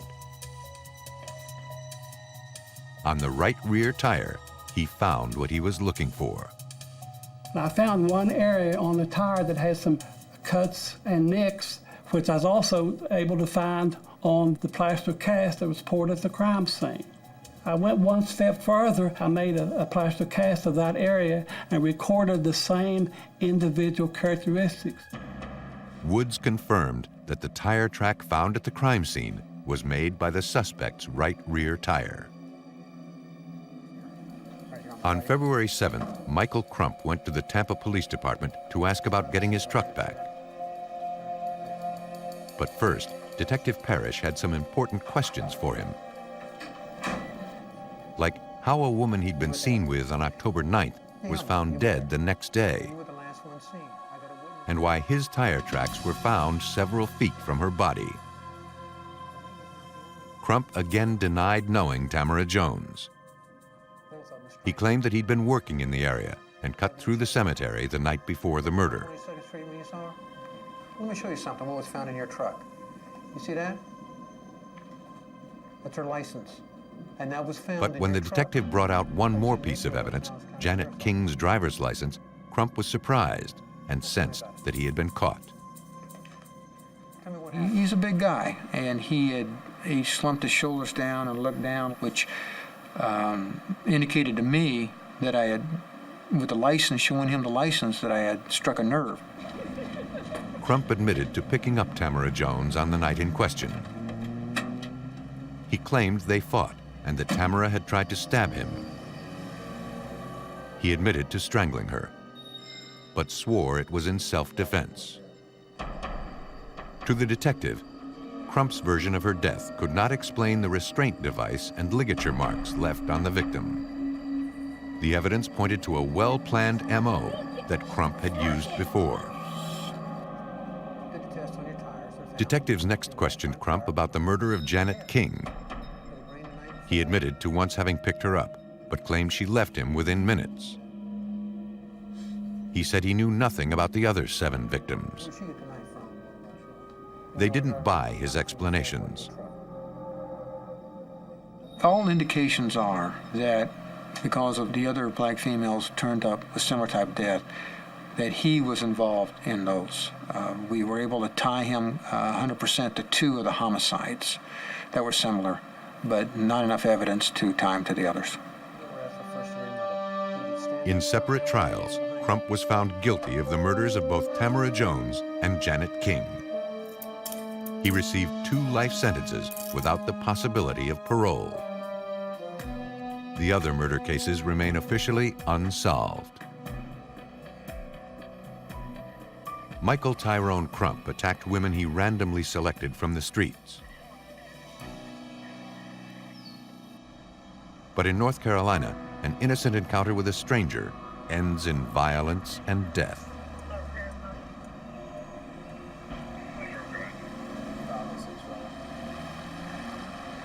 On August 8, 1990, a Raleigh, North Carolina police officer responded to a report about a suspicious minivan parked on a side street.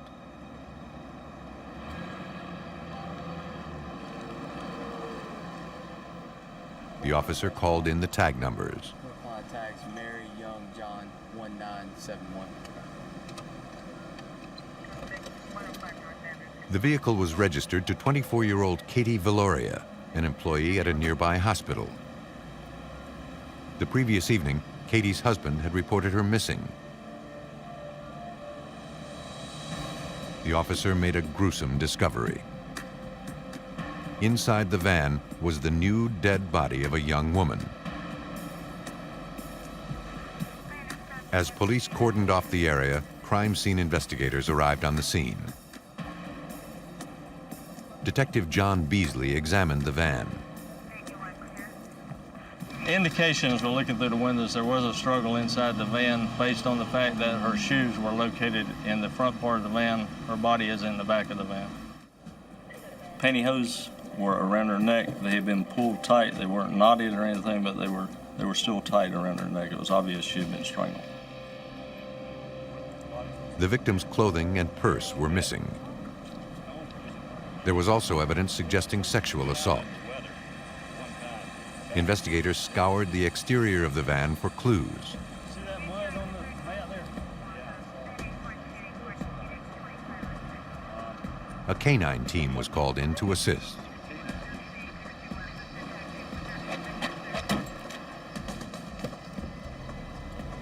The handler gave the dog the scent and commanded him to track.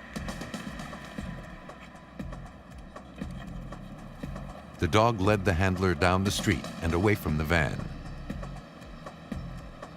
Crime scene investigator W.E. Hensley was part of the search team. Basically, it told us that whoever parked that van there, this early in the morning, got out of the van on the driver's side, went up to the street to the employee parking gate of the hospital, went by that gate and went to an area where there was a parking space. And that was significant. It appeared the attack had started here. Police searched the area, but found no additional clues.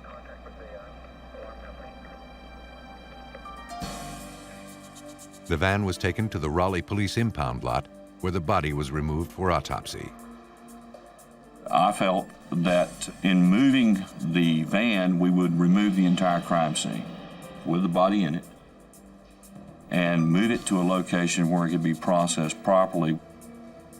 Hensley didn't want to lose any critical hair or fiber evidence by opening the van under less than ideal conditions. Every crime scene tells a story. The time of day, the ambient conditions, who was the victim, what kind of signature might have been left by the suspect. As far as processing the vehicle, we felt that trace evidence, which is hairs, fibers, things of that nature, were going to be very important to the case.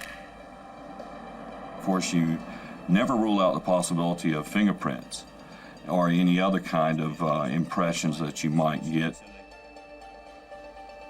They dusted for prints, but only found a few useless smudges. The killer, it appeared, had tried to wipe his prints before abandoning the vehicle. Whoever went into that vehicle left some of their self there and then took some of that vehicle with them. And so we were looking for any traces of those two criteria. In the front seat, they found a pair of women's shoes. They were scraped on both the heel and toe.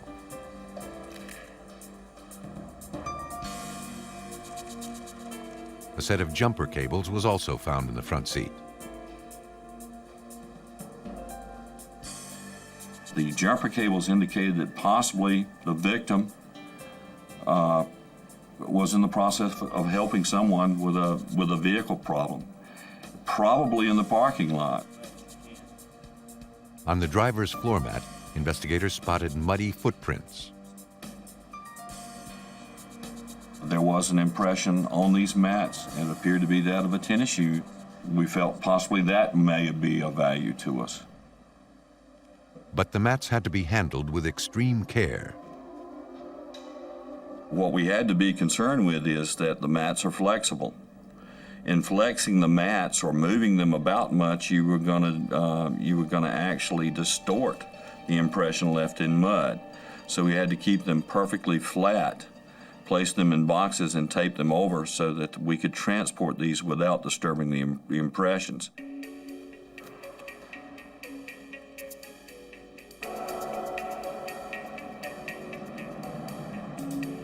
Technicians searched for trace evidence. Any hair or fiber adhering to the tape lift would be preserved and examined.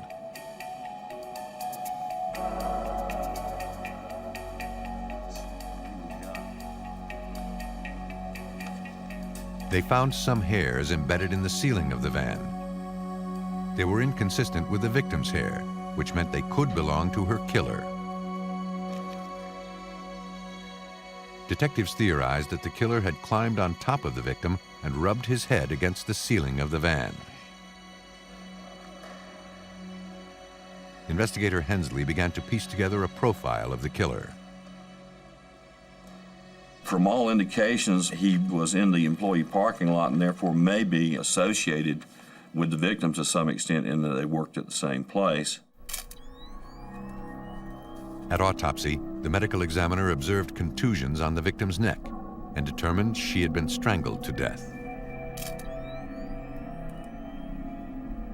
Strands of hair were removed and placed in an envelope. The hairs went to the crime lab, where analysts could compare them to other strands found during the investigation.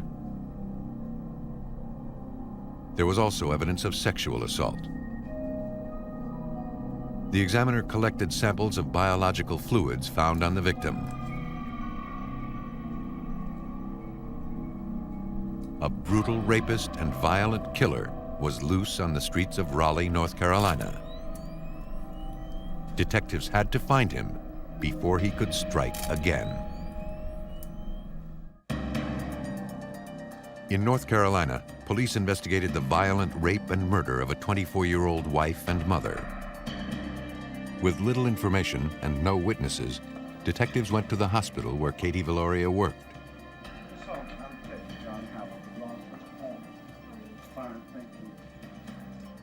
According to her colleagues, Katie was well liked and had no enemies. On the night of her death, she left work just before 6 p.m. The co-worker described Katie as a devoted wife and mother. She got along well with everyone in the workplace. Katie's colleagues said she couldn't imagine Katie having a single enemy in the world.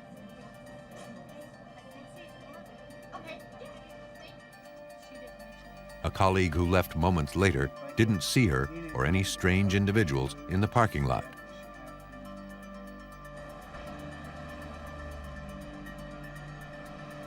Without any witnesses, investigators would have to try a new approach. Since Katie's purse was not in her car, the killer might have stolen her credit cards. Detective Beasley contacted her bank and learned that on the night of the murder, someone used her cash card 3 times at the same ATM. You got $100 out the first time you used it, and that was all you could write at that time from a cash point. So on one day is $100. He went back, tried to use it again, and then tried to use it a third time. Detectives retrieved the ATM security camera photos, but they were too blurry to identify the man using the machine. Between the first and second transaction, another customer used the machine. The man told police that he remembered the encounter vividly. A young black man had just made a withdrawal when he arrived, but he didn't seem to be finished with his business. He was standing next to him when he got the $100 out. Then he saw the guy try to use the card again. He said he was acting suspicious because he was wondering why it was taking him so long. He'd already seen him take the money out, so he knew he couldn't do it but one time, and here he is up there trying to use it again. The witness gave a police sketch artist information regarding the suspect's height, weight, coloring, and facial features. Now armed with a detailed description, investigators went to the hospital. Someone recognized the face. It looked like a man who worked in the hospital laundry.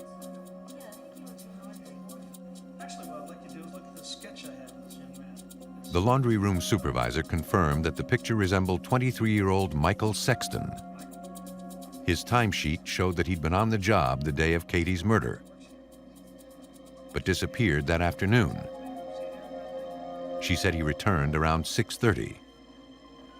He'd been missing for like 2 hours, and all of a sudden he comes running into the hospital, says he's got to go home, he's been having car trouble, and books, and he doesn't show up for work on Thursday and Friday. To the detectives, Michael Sexton was acting like a man with something to hide. But they were still a long way from linking him to Katie's rape and murder. Detectives went to the home that Sexton shared with his girlfriend, who allowed them to search the residence. They collected some of his uniforms and pairs of tennis shoes, according to W.E. Hensley. We collected 3 pairs of tennis shoes, and we took those all into our possession, and of course they were marked as potential evidence items, and we took those back to our lab to analyze for any possible matches. The suspect's shoes and the muddy floor mats were sent to the Wake County Identification Bureau. There, Johnny Leonard specializes in footprint analysis. There's one thing about criminals. They may put on gloves, they can put stockings over their faces, but hardly anybody thinks about their feet, because that's what you run with, that's what you walk on. So I always believe that footprints is the most overlooked evidence at crime scenes. Leonard studied the muddy footprints, looking first for class characteristics like tread pattern. He then looked for individual characteristics like cuts or gouges.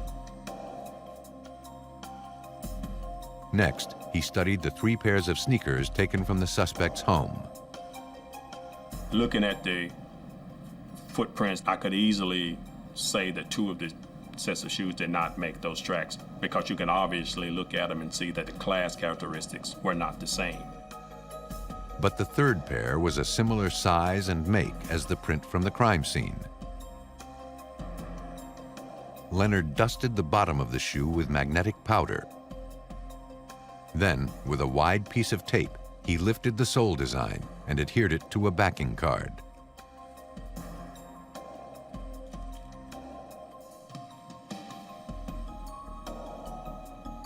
The card was placed in a large camera where it would be photographed and transferred to a transparency.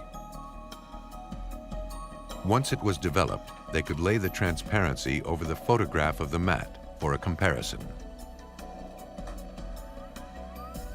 But that would take time. They still needed to locate Sexton, who hadn't been seen in days.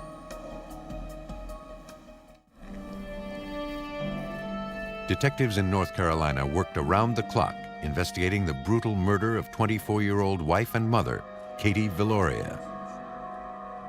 A man named Michael Sexton had been identified as a suspect, but had yet to be located. At the crime lab, latent print examiner Johnny Leonard had lifted latent shoe prints from the evidence taken from the crime scene. He placed a transparency of the suspect's sneaker print over a transfer of the floor mat from the victim's car. Leonard compared individual characteristics and finally found what he was looking for. There was a little cut at the arch of one of the treadwear designs that was present also on the known shoes. So without a doubt, we knew that it was the same, made from the same shoe. Investigators had evidence that tied the perpetrator to the vehicle, but still had nothing putting him in contact with the victim. While latent shoe prints are usually obtained from flat objects at a crime scene, even irregular surfaces can yield the occasional clue.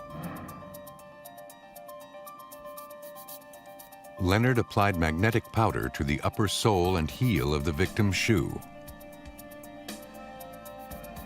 And lo and behold, a very small portion of a shoe track appeared.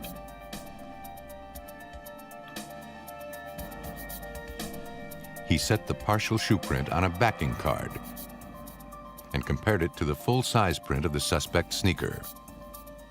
The partial print from Katie Villoria's shoe matched a portion of the suspect's shoe print. Without a doubt, the suspect had been in contact with the victim personally. Police went to the home that Sexton shared with his girlfriend, according to Detective Beasley.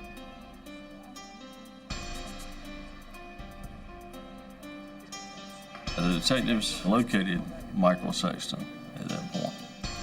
We told him that we were talking to the people at the hospital, and it was his turn when he come down and talk with us about it, which he agreed to do. At the police department, Sexton was cooperative. He agreed to give biological samples for testing.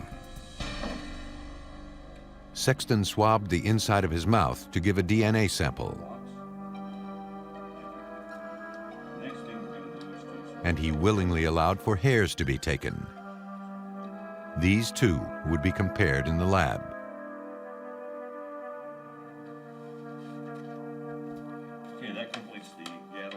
Criminalist Hensley recognized the importance of the evidence. What we were dealing with and what we felt we were dealing with as far as evidence potential in this particular vehicle was blood, body fluids, hairs, fibers, clothing, and those are the things that we concentrated on. Using a comparison microscope, examiners looked for similarities between two hair samples. Color, length, and diameter are among the major features analyzed. The known sample taken from the victim at autopsy and the unknown sample from the victim's van were compared side by side. The analysis confirmed the victim was not the source of the hair found in the van. But when the hair from the victim's van was compared to the sample taken from the suspect, it was practically a perfect match. That wasn't the only evidence placing Michael Sexton in the back of Katie Villoria's van. To fully process the clothing taken from Sexton's house, technicians laid the clothing out across a wide table. Using clear adhesive tape, they combed every inch of fabric for hair and fibers. Fibers from the victim's van were found on the suspect's clothing, and fibers from the clothing were found in the van. Investigators still needed to determine if the suspect's DNA matched the biological fluids found on the victim. Certainly the body fluids that we found on the victim's body had the potential for DNA analysis. And they are more or less a positive form of identification.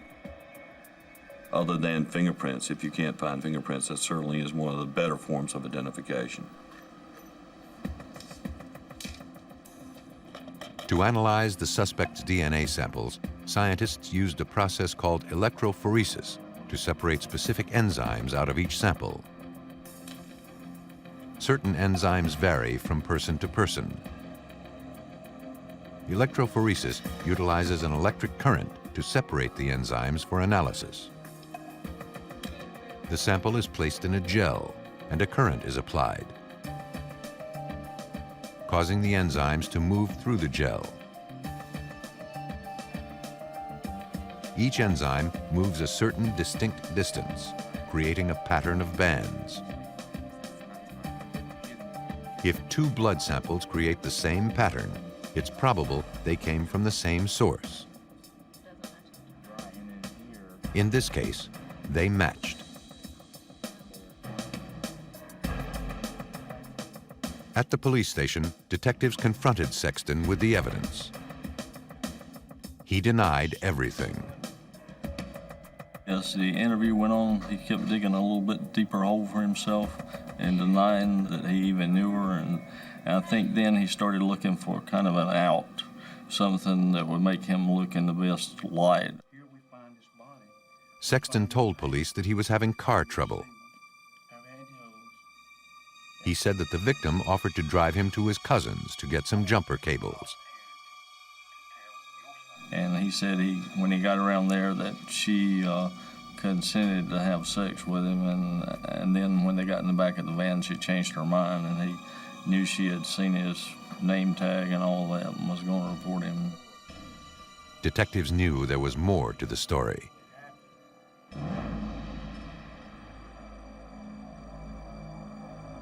They believed that Sexton used his car trouble as bait.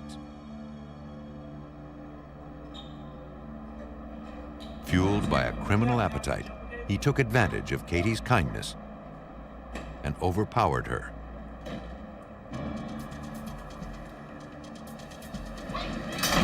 The people of the state of North Carolina convicted Michael Sexton of first-degree murder and rape.